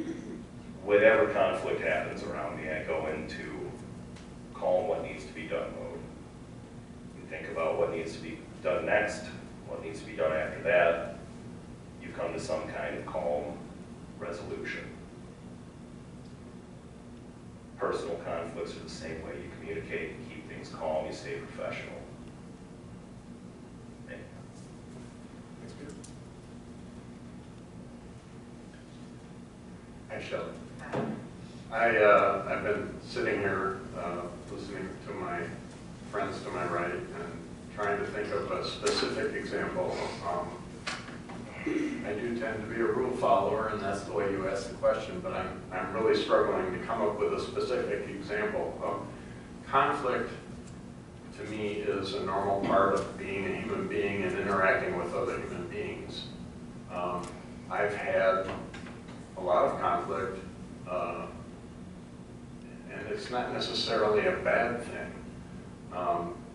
And I've had specific training on negotiating and conflict management, and how to have difficult conversations with people.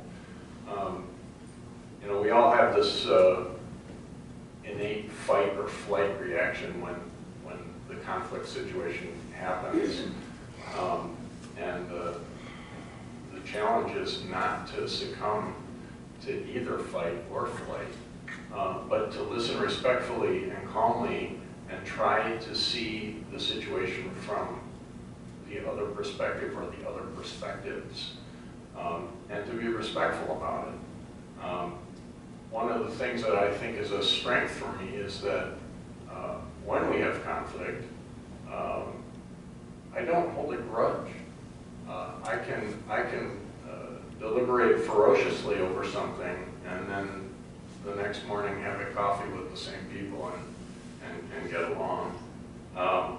Sometimes when there's conflict, it's not possible to resolve it between the two parties, and maybe the need is to find a mediator to help somebody who has the professional skills and doesn't have skin in the game.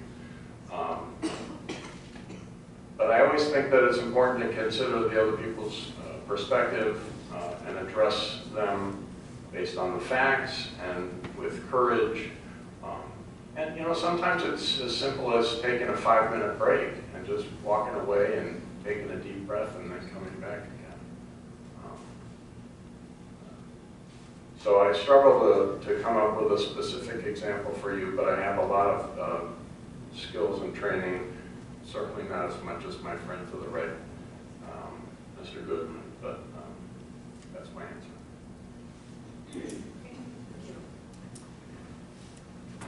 I think he skipped it. Yeah, right? And we're combining these together. Okay. How would you envision working with township staff, being the treasurer, the clerk, the employees, and the trustees, to keep the daily workflow moving and to build credibility and accomplish the goals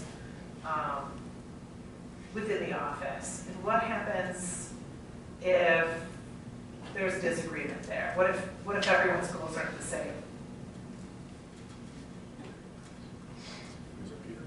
Yeah, well, I would say working with the staff, it all comes down to just being a professional, being able to take the position, be professional no matter what. I believe I have that ability. I believe I can listen to anybody and discuss with them what they're trying to impart on me. I believe I'm able to calmly and collectively talk with someone and try to impart on them what I am trying to say. Achieving credibility in those actions, I can only see as fostering those relationships over time. Like any human relationship, you don't just jump into something and know someone perfectly. You don't know how to talk with them and interact with them necessarily right away. You build a relationship with people. You build a relationship with the staff in the office. You build a relationship with the other member of the boards. You keep it peaceful. You keep it professional. I think it's as simple as that. Thank you. Who asked the question? I did. Do you Could you repeat it, please? Yeah. How would you envision working with township staff, treasurer, clerk, the trustees, to keep the office, the daily workflow moving, and alongside that, build credibility and accomplish the goals, and especially if there's a disagreement in what those goals are? So I wanted you to repeat it because I'm not sure I understand. Build the credibility in what? In the organization, in myself? What is? Build the credibility between you and those people we mentioned, the office staff and Right. the trustees. Okay. I guess I'll start with a cop-out because I would direct all of you to talk to the staff and the other officers, which would be Tony, and the deputies, and ask them directly about how I work with them. It's better coming from them than it is coming from me, I think. I will say that the scope and depth of Linda's knowledge has been amazing to me since I met her, and it's still amazing to me today. I don't tell her how to do her job. She knows how to do her job better than I do. When it comes to assessing, Bill has been doing this for many years. Talk about difficult conversations. He's talking with people routinely who think that the values of their homes are not correct. And so he's very good at what he does, and I'm proud of both of them. Sometimes the interaction among officers is more difficult. We're not each other's bosses, we're peers, we have different roles. Sometimes it can happen that people bleed into other people's sandboxes. That's sort of normal, I guess. I guess it goes back to what I said earlier about integrity. I always try to be straight with people, have the courage to say things the way I think that they are, and listen carefully. As far as getting the job done is how I would summarize the first part of your question. I don't want to put people off when they call or come in. I'd like to address their needs either in the moment or within the next day if possible. Now, that doesn't mean that somebody's going to get a permit issued in the next day, but that they'll get the feedback of what do they need to do and how to move things along, rather than finding out a week or two later that, oh, you didn't give me this thing, but you didn't tell me to give me this thing. So I guess I would want to work with that aspect to make sure that we're asking the right questions.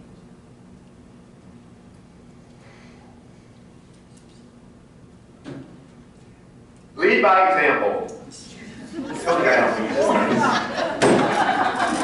I told you I don't need this thing. I told you this. That won't happen. Wow, lead by example. I was recently told that I was described as a jolly fella. And never in my life have I been described as a tall, jolly fella. But that was because I had gone into Webster Township trying to find somebody that wasn't there that day. And for the past 13 years, I pop in this office to say hi. And whether it is for planning commission business or whether it's because I'm a resident of this township, I come in to say hi. And I spend that time talking to everybody in the office, not that day, but throughout the course of a period of time, I will stop and talk to everybody in the office to see how they're doing, and can they help me understand what they do as a treasurer, as a clerk, as a zoning administrator, as an assessor. And a lot of times, that person just wants to talk. And I like to listen, and I'll talk back. But they just want to talk because it's been my opinion that sometimes they get overwhelmed with what they're doing, and they're all absolute experts in their respective positions. But I think at times in the office, everybody gets in their cubicle, and it's not one great big family. They're individuals. And it's not about who's the boss, but it is about we're all one great big family trying to do the best we can for the township. And I would envision making sure that we all communicate with what we're all doing, because I also challenge to know if everybody actually in the office knows what everybody else does. I don't know that answer, okay, but I would sure like to have weekly, maybe too much, I don't know, monthly, whatever would be appropriate, but staff meetings, just so we can talk about what's going on within our respective positions. So just communicating more, and in the event that there was a problem, I feel as though with open communication and communicating about what each person's position and what they're up to will potentially avoid any specific conflicts that may occur. But if that does happen, if we can't come to, if a conflict happens, I'm pretty good at, sitting down all parties and mediating between people, and it's been my life experience that so much of the time it's simply because there's miscommunication and somebody misunderstood the other person or what was taking place. So to wrap up my answer, let's just open up the communication path. Let's have everybody within the office communicating and making sure that we just remember that there are no bosses, but there's one great big family. Thank you.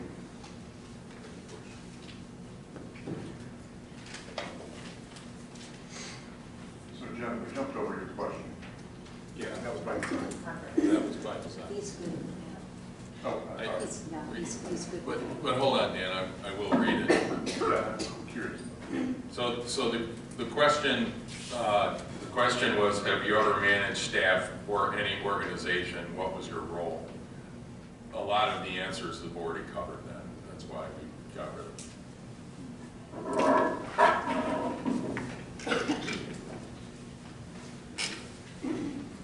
So John will be taking this next one? Correct? I think so. Peter, you were first, right? Yes, I answered the last one Yeah. first. It's John. Okay, just want to make sure. All right.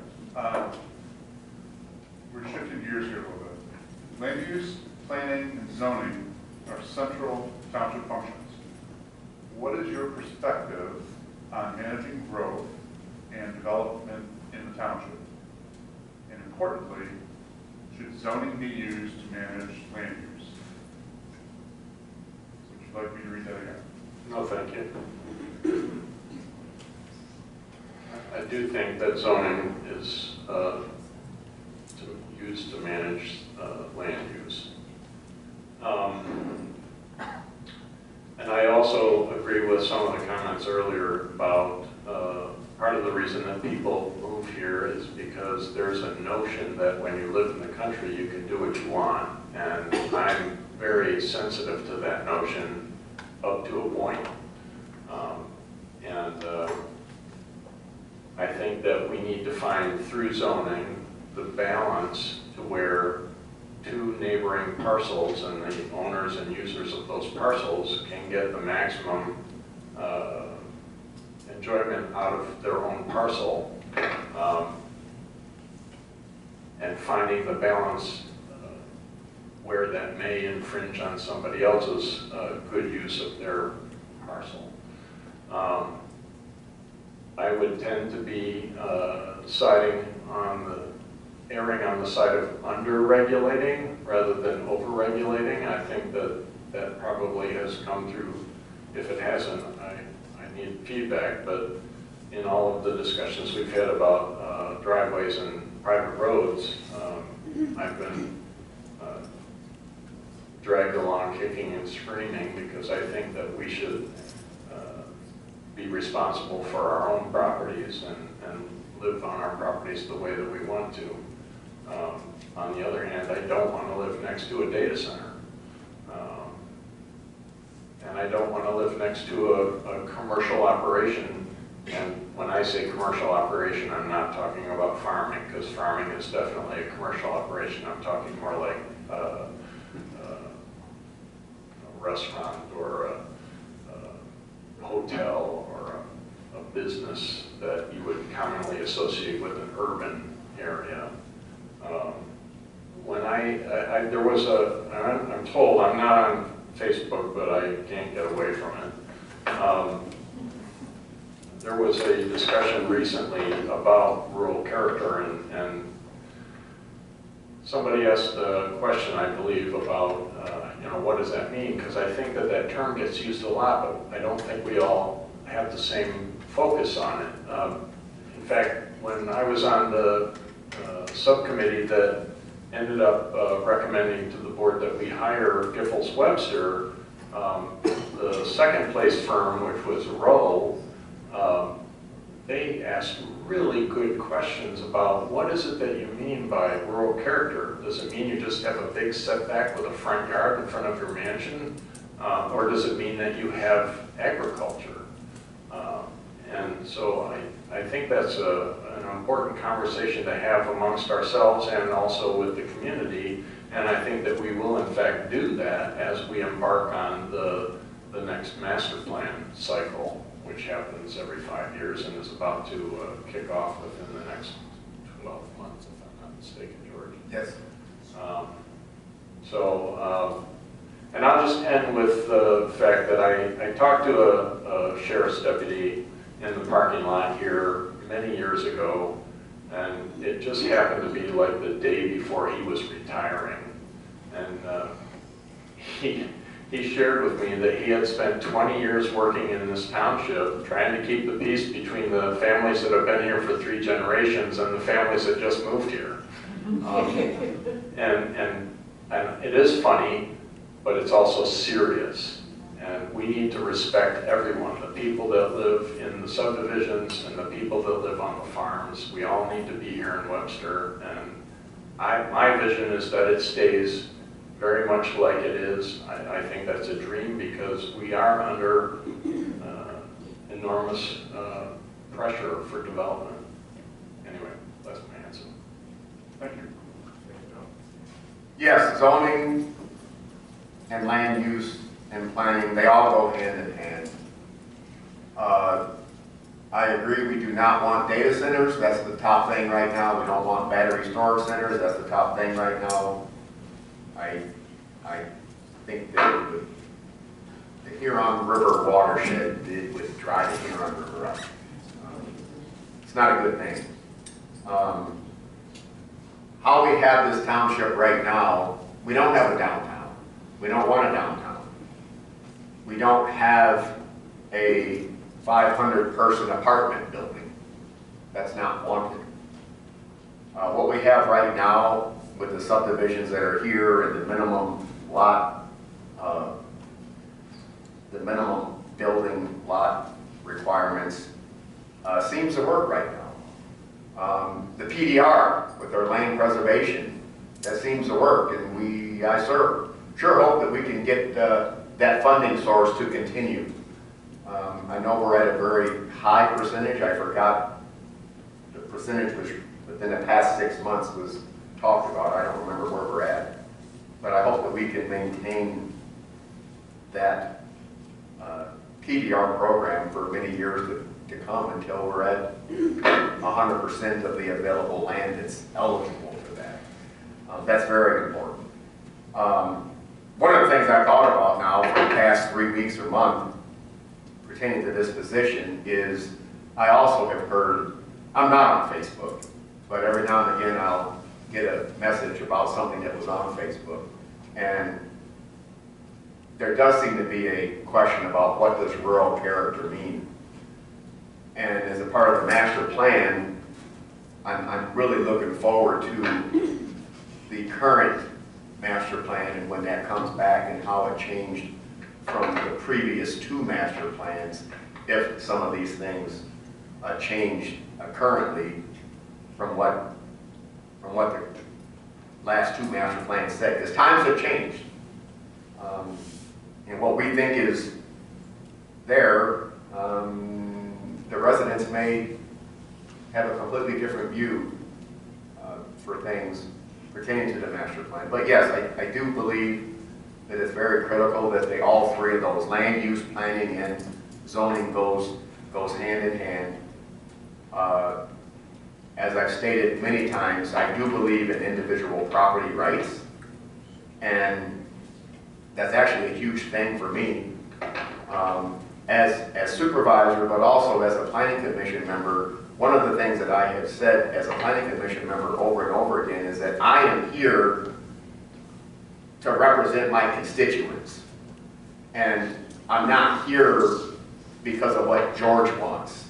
I'm here because of what I hear from the public, and what I'm hearing from the public is what appears to be the best decision for the residents.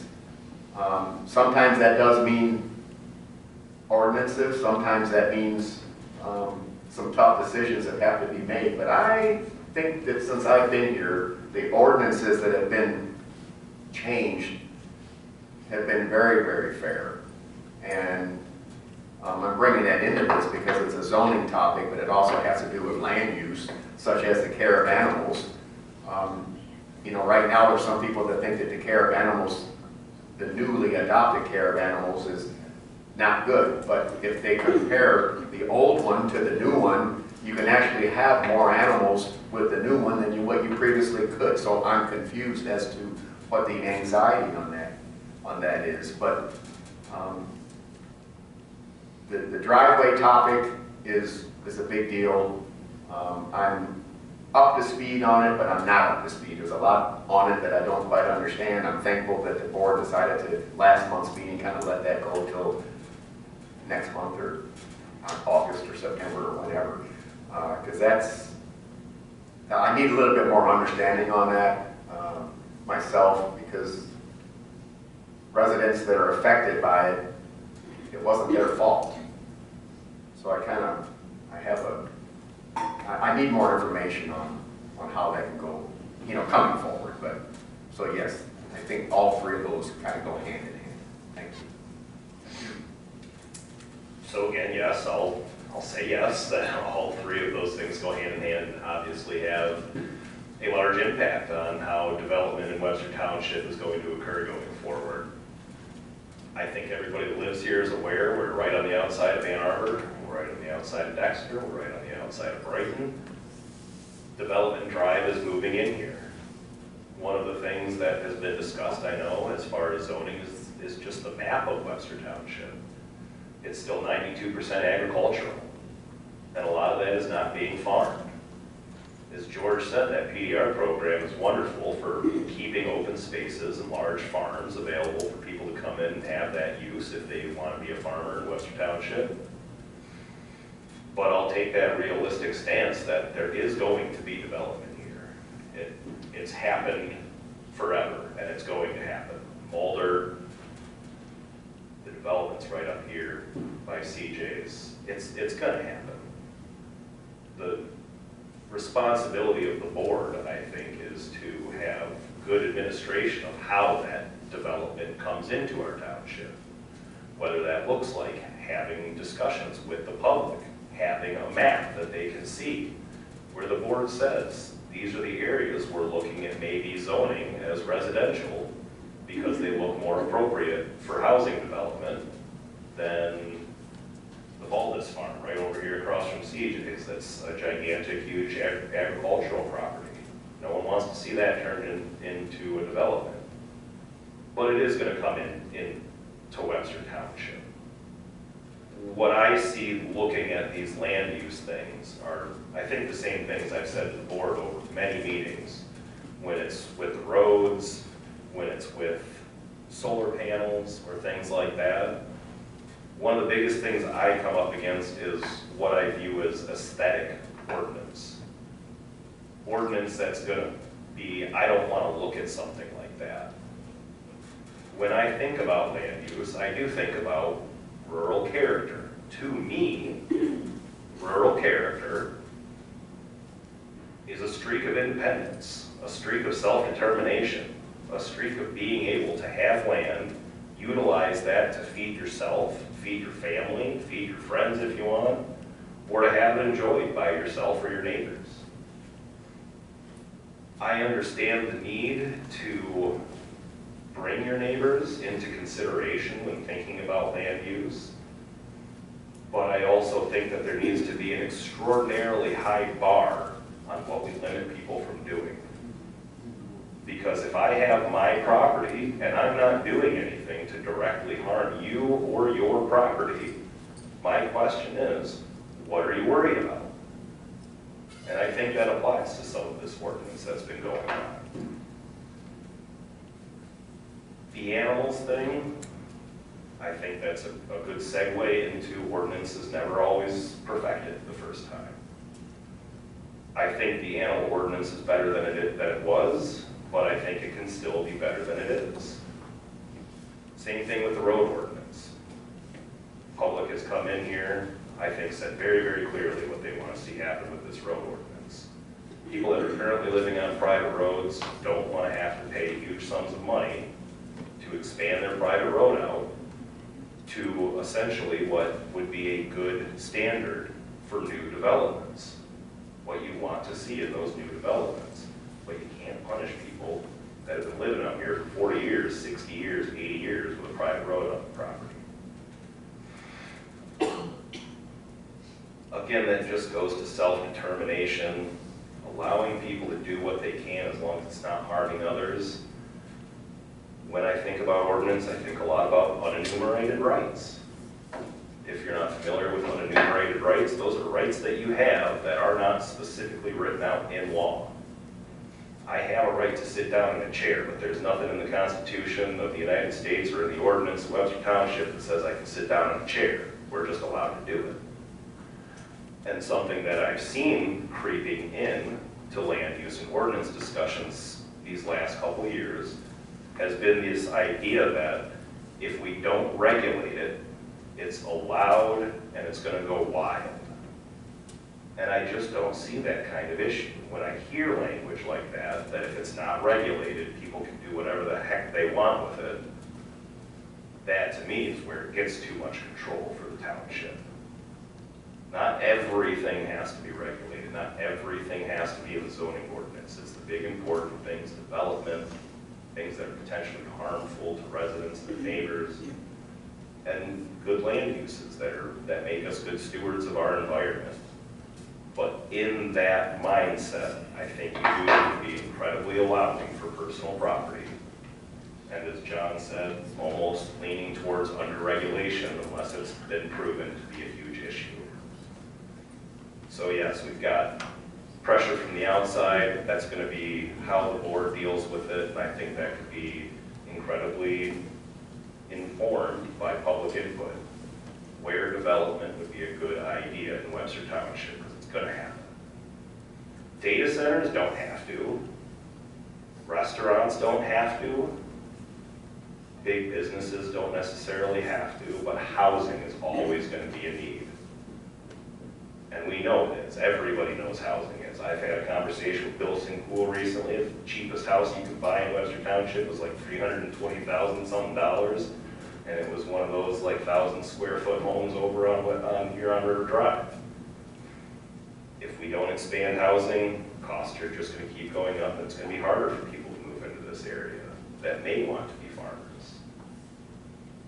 All of that's important.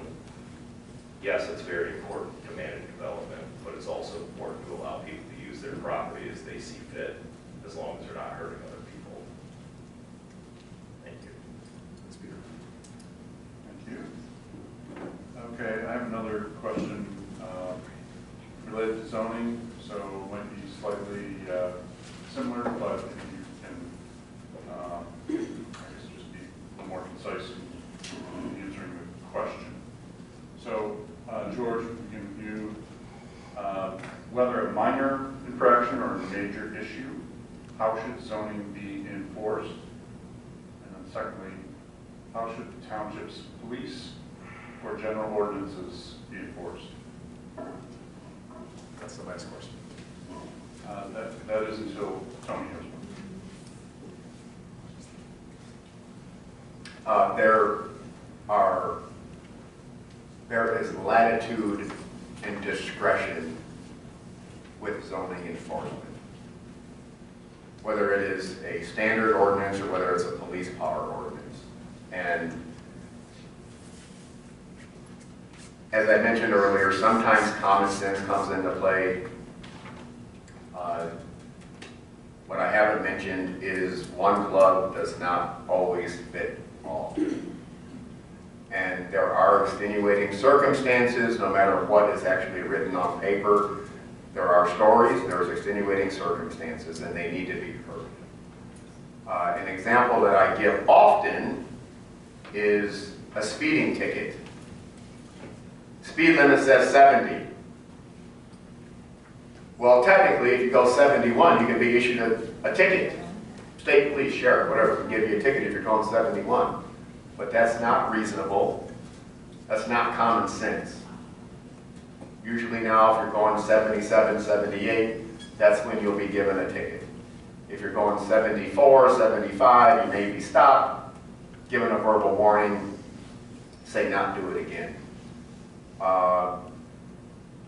Even with our ordinances, even with the police power ordinances, we don't have to be heavy-handed with how we carry those functions out. A lot of times, and this is actually coming from MTA, that a lot of times problems occur because simply the residents need to be educated and they're not. And MTA's belief also is that the zoning administrator, their position is such that they are to help people through a process. So I know that's not specifically your question, but the point here is that open communication and trying to help people understand something that they are not supposed to do can go a long way. You don't have to go right away to issuing tickets. When I first started my law enforcement career, I had a couple years here at the Sheriff's Department, and I was always known for giving verbal warnings all the time. And every afternoon when we get back from patrol, everybody else would dump the old hard tickets in the box, and I might, maybe dump one. But my log sheet had a whole bunch of verbal warnings. So I always like to interact with the public and educate them on why what they were doing is wrong without necessarily having to jump into issuing a citation. It was just, can we all get along and get this right? Can we just live here, you know, peacefully together? And giving people the opportunity to correct an error that they had no idea about, I think is very important no matter what ordinance violation you're talking about. If somebody wants to be completely unreasonable and not work with the township on it after a period of time goes by, and you need to escalate the progressive discipline, if you will, and go to the citation format, then that's what has to be done. But I think that a lot of people are just willing to talk and willing to figure out what's best once they're educated on what they're doing. Because quite honestly, I mean, I think we're all probably in violation of something, but you don't know about it because nobody complains about it, you know. But if someone comes and tells me I'm in violation of something, I'm going to say, really? Oh boy, I didn't know that. Thus, I respect the rules, I respect ordinances, and I will do my best to correct it. And on that topic, we have to have ordinances or we have a lawless society. That does not mean it's a police state. That does not mean that we're heavy-handed. That does not mean you don't have property rights. But you've got to have ordinances or people will run amok. Thank you. Thank you. So again, I'll echo some of what George said, that ordinance is very important to define land use, to define how people operate their own property or their business or whatever other venture in Webster Township. But what I also agree with is that there's very few rules that are so set in stone as to fit to every situation. Some are, but I think that's a small minority. I think most things need to be somewhat flexible.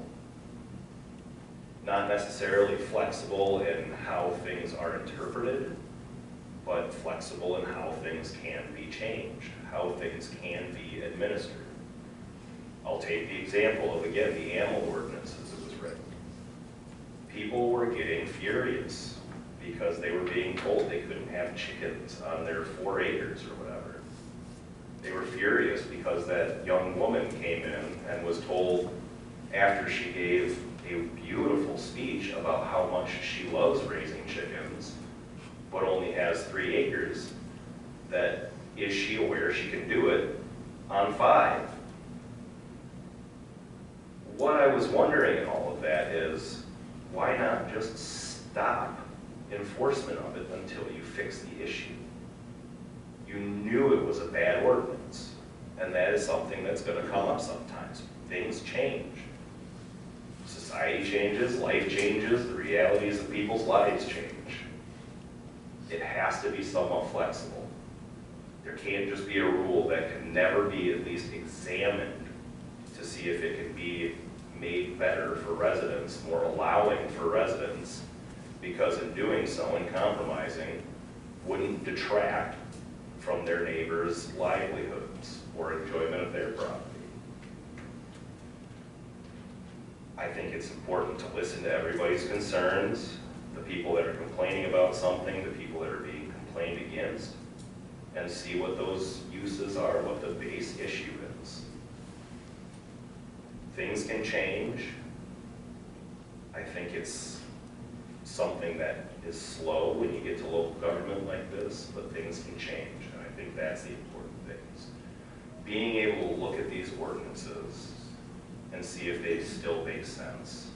See if there's some way to compromise on them to be more allowing for residents, while still maintaining that if you do, in fact, violate the ordinance egregiously, without conversation, without attempts to compromise, that's when the township has to come in and actually exercise their legal authority to enforce the ordinance.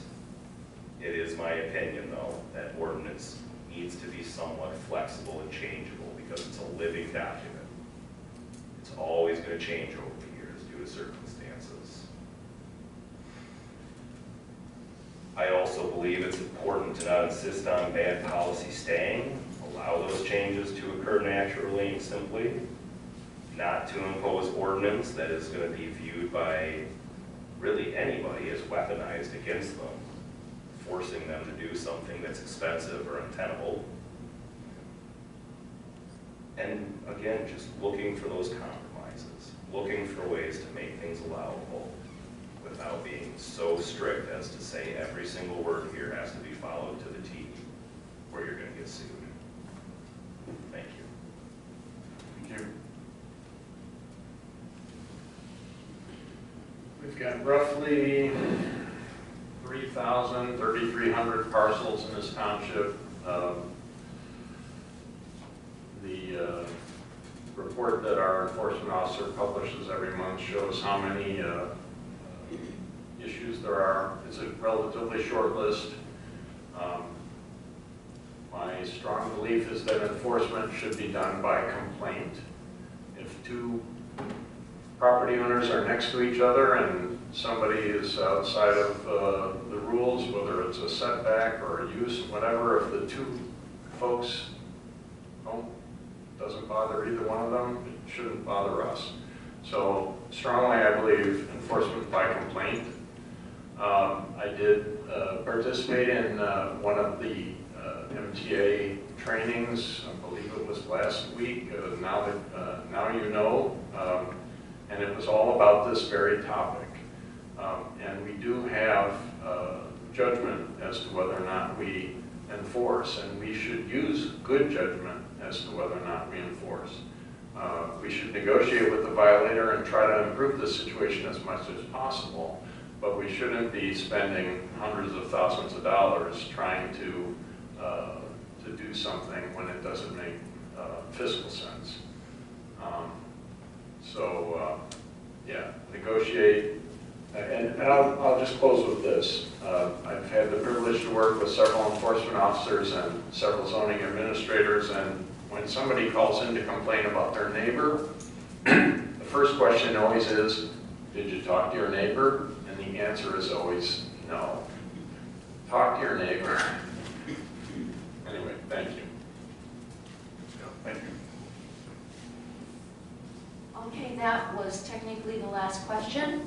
I'd just like to give all the candidates the opportunity to tell us anything that you feel we've missed. Is there anything else you'd like the board to know about you or your approach, philosophy?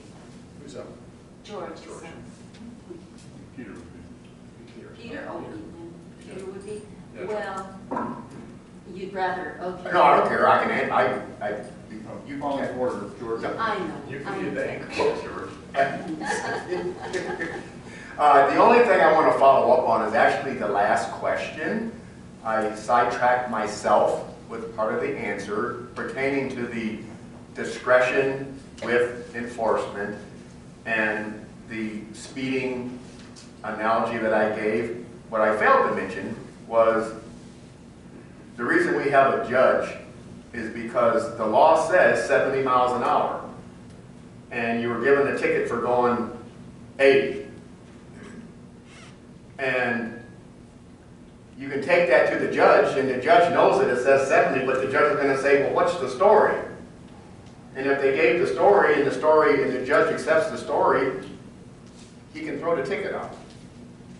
And as far as the common sense aspect of that, when I said that one glove does not fit all, okay, you can be driving 80 and you get stopped and they say, you know, why are you driving 80? Well, because I'm trying to get to the hospital. Whatever, my wife's in labor. Well, technically you can still be given a ticket, but that's not common sense. All right, so that was where I failed to wrap that up properly. But other than that, between what I've said today and my packet in front of everybody, I feel comfortable with you know who I am. Thank you. Peter, is there anything else? Yeah, I would say the same thing. I believe I've answered all the questions as thoroughly, as honestly as I can. I hope that you have all been able to enjoy this conversation with the three of us. I'd like to thank everybody in the audience who's still here, who came out to listen. It's not easy necessarily staying here until 10 o'clock listening to government meetings. But again, thank you all for listening to us tonight. Thank the audience and thank my fellow candidates for putting themselves forward to try and fill this position. Thank you. Thank you. John, do you have anything to add? I asked Shelley before the meeting started what the over-under was on how long this meeting would last. And certainly, I would have lost that pool. I thought it would be a lot faster. I did submit a resume. It's 2 pages or 1 3/4 page to the board. I would encourage you to review that. There was information in there that I didn't talk about. I think that the best source of information about me isn't me. I think that if you talk to any of the 5 people that I put on my resume as references, or anyone that works in this building, I mean, clearly not everybody loves me, but I trust everyone to be fair in their assessment of me and my strengths and weaknesses. I do respect the 2 gentlemen to my right. It takes courage to sit here and present yourself for this responsibility. Anyway, thank you for your attention and for the thought that you put into the questions and for considering me as a candidate. Now we would be open to, we're going to, John, would you like to come back up here, please? Not really. Because we do have a couple of items of business we have to take care of on our agenda. I I'd like to wrap it up now, but we really can't. We have to have, I know. That's 2 ticks in board meetings. I have the record so far. You can keep it. I don't know if that's it. There's hardly a day that goes by I don't have a tick. Thank you for that.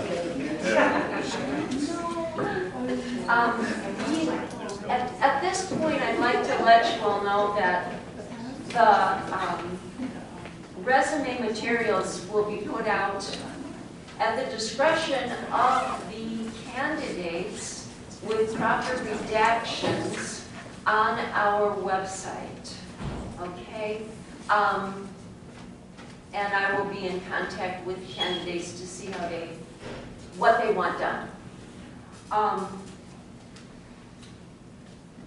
We will have another meeting on July the 14th when we will publicly select among the candidates the next supervisor. I feel that we need to have some time to digest what we've heard today and take it from there. So our next item on our agenda is the discussion of the process that we will follow at the 14th meeting for deliberation and selection of our township supervisor. And I leave it to the board. You added G, Yeah, we skipped the health insurance. Health insurance, and yes, I'm sorry. That's okay. It was your ad. It was my ad. Well, we didn't have to take care of it. I would move that the board authorize payment of the insurance premiums that you see in front of you on the invoice register. I do have to point out that there is an expenditure this month for the township clerk, which would be the startup of my deputy's insurance. She, according to the American Care Act, anyone who works over 30 hours per week is entitled to be included, if they so desire, in the employer's insurance offerings. And my clerk, or my deputy clerk, does need and wish to have the insurance. So, with that in mind, keep in mind too that you're paying for 2 months, or you're authorizing 2 months premium here. Do I have a second? I'll second. We have to take a roll call vote. I would like to discuss this.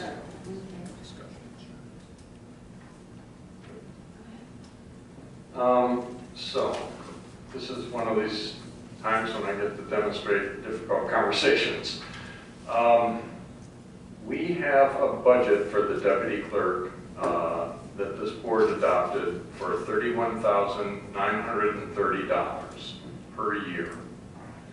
We authorized an hourly rate for the deputy clerk of $33.50.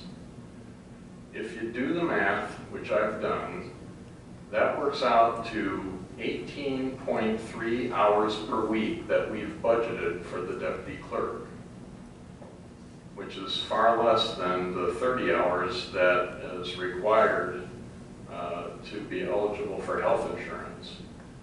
Looking at the deputy clerk's line item, after 3 months of the year, we've spent $14,803.88. We're 25% of the way through the year, but we're 46% of the way through the budget. And this is not in line with our previous years. In the 2024 presidential year, we spent actually $39,082 for the deputy clerk. And in the next year, which is the prior year, we spent $38,125 per year for the deputy clerk.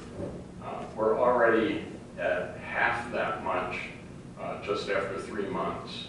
So The numbers don't work. If the deputy clerk is a full-time employee, this board never authorized that by virtue of the monies that we've authorized in the budget and in the wage.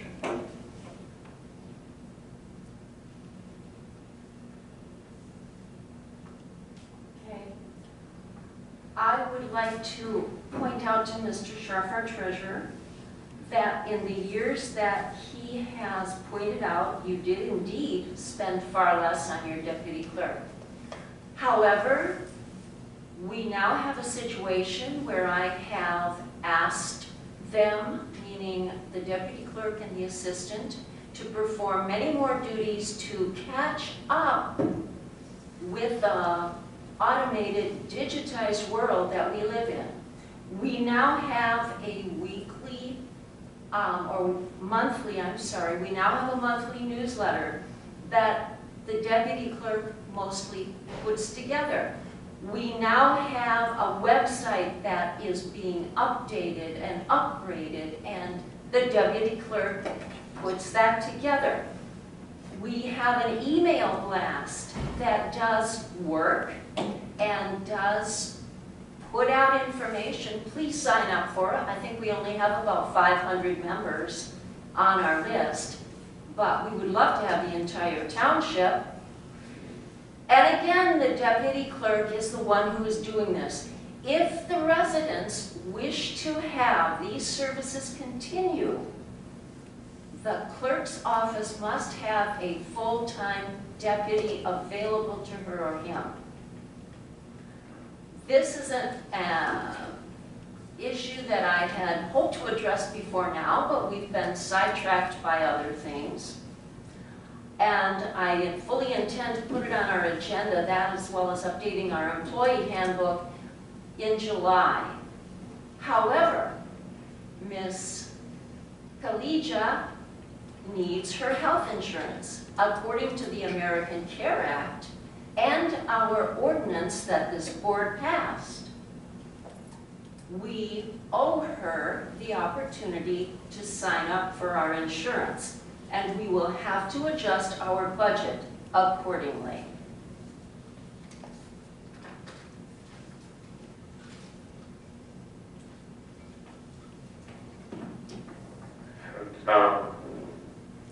Right, so come back to me here on the ordinance, Tony, you're talking about that we passed. Yeah, right, I understand that. And the threshold for that is she has to work 30 hours a week. That's what the American Care Act dictates, correct? Is she working 30 hours? She's working 32 hours per week, and now we're coming into election season. So I will not be cutting her back.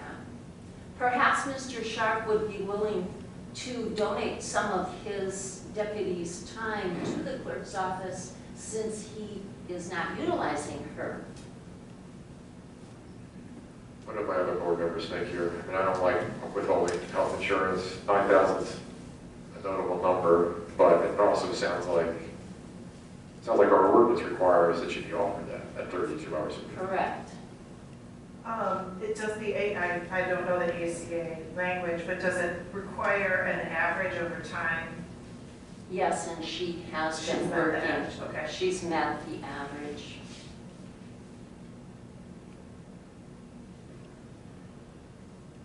Any further discussion? So from your perspective, Tony, this is a requirement we have to, this really isn't up for discussion. Per our ordinance, if she's working 32 hours a week, we have to offer her the insurance. Yes. I think the bigger piece of the puzzle that's up for discussion is, did we authorize her to work 32 hours a week? And is that like cemented in a position somewhere? You know, because we No, do have full, that's that's the piece of the That's puzzle. the reason, and that's what Mr. Sharp is having heartburn over. The board has not authorized a full-time position. Yeah, the board authorized 18 hours a week. 16, I thought it was. I didn't know that we authorized any specific Well, hours. you- We authorized a budgetary A amount. budget line, and that's how that budget line was arrived. You budget a certain amount, in this case, it was $31,930, and you budget a pay rate, which is $33.50. That works out to hours a week. If you divide it by 52. Yes. I get that part. I would have preferred having a discussion about the need and what the time allotments would have required, so that we would have awareness on that. I appreciate the There- upright. There certainly may be, things that have been occurring, but the heads up that was equating to more time and then equating to the requirements that we're now faced with, versus being a sheet of paper on the table and saying, hey, we have to pay this bill. I would prefer more information and discussion prior to getting to this point. I appreciate that, Dan, and like I said, I had been hopeful to talk about the need for a full-time deputy in this township, but we have been sidetracked by other issues for the last 2 months, and I have not had the opportunity.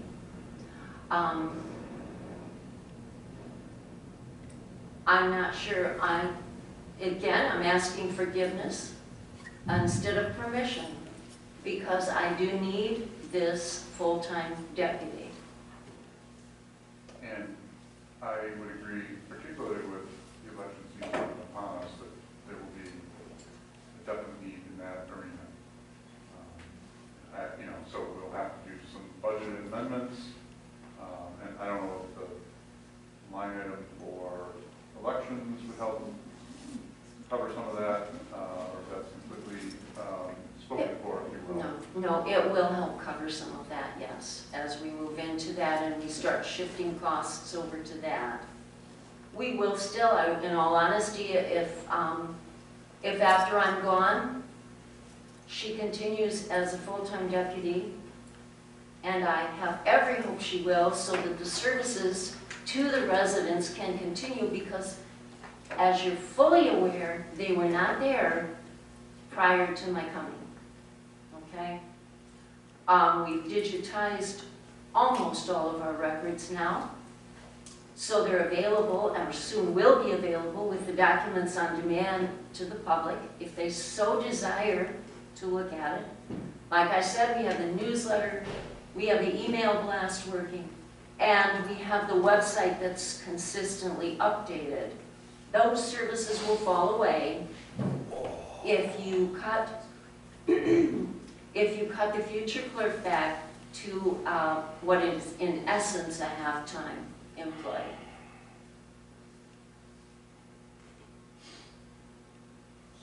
Tony, the budgetary amount, it's a 46% right now. Is that just for the deputy, or is that for? It's just the deputy. It's not for Donna too? No, and Donna will be retiring basically when I do. We keep hearing different stories from the legislature. The last update was the 1st of December, I believe. Yeah. And I'll be on my way. And unfortunately for you, so will Mrs. Whitney. And then you'll have the extra salary there in that one.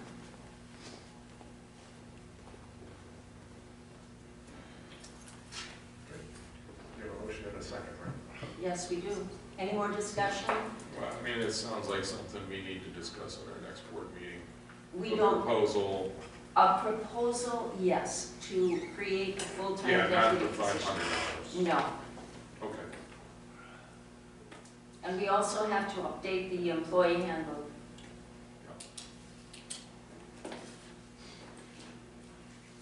Roll call vote, Jeff? Aye. Aye. No, Aye. Aye. Aye. The motion is passed. We'll pay the bill. The next item is the discussion of our process on July the 14th, and also the designation of the point person for zoning administrator. Right. So Just- we start with A. Yeah, let's start with A. discussing the process for the special meeting for the deliberation. According to the MTA and the MCL, which is more difficult to understand, we do have to do all our deliberation in public. Okay. So how would you like to handle this? I can give you an example that was forwarded to me. It's recommended that we discuss the candidates publicly as to the qualifications and merits of them, of each person, and then we open the floor to nominations. When all the nominations are complete, then we take a vote. It can be by voice or roll call. We can't do a ballot. We put the question of the nominees in the order they were nominated. And as soon as a nominee receives a majority of the members present and voting, that nominee is appointed and no vote will be taken on the remaining names. This was given to me by the lawyers. So other than how we will handle our discussion, our process is sort of set in stone. That's fine with me. It's similar to our normal motion. When I read that, we could have a second. We don't necessarily have a second. It's a roll call vote. No, that was supported motion. It would, no, the nominations don't have to be supported. We can open the floor for nominations. Everyone would have the opportunity to nominate someone. I don't know, Brent, it'll be your turn to moderate that meeting. I'd be happy to. Thank you. And, you know, basically you open the floor for nominations, and how you want to handle that is up to you. Do you want to say, Jeff, do you nominate anyone? John, do you nominate anyone? And away we go, but I do believe we have to have John here voting. Yes. So, even though he's a candidate. So that's what I mean, our process is dictated. Where we have some flexibility is how we go about deliberating on the candidates. Yeah, so my understanding, I think we all got the letter from Chris Patterson, is that we have the opportunity to talk beforehand, hence deliberations. But then at some point, we have to vote. And the voting, and John was surprised by this also, is my initial read through was that a second was not required. So once we had a nominee, it then goes in order of how the nominations are done. So whoever's nominated first, we go around and vote.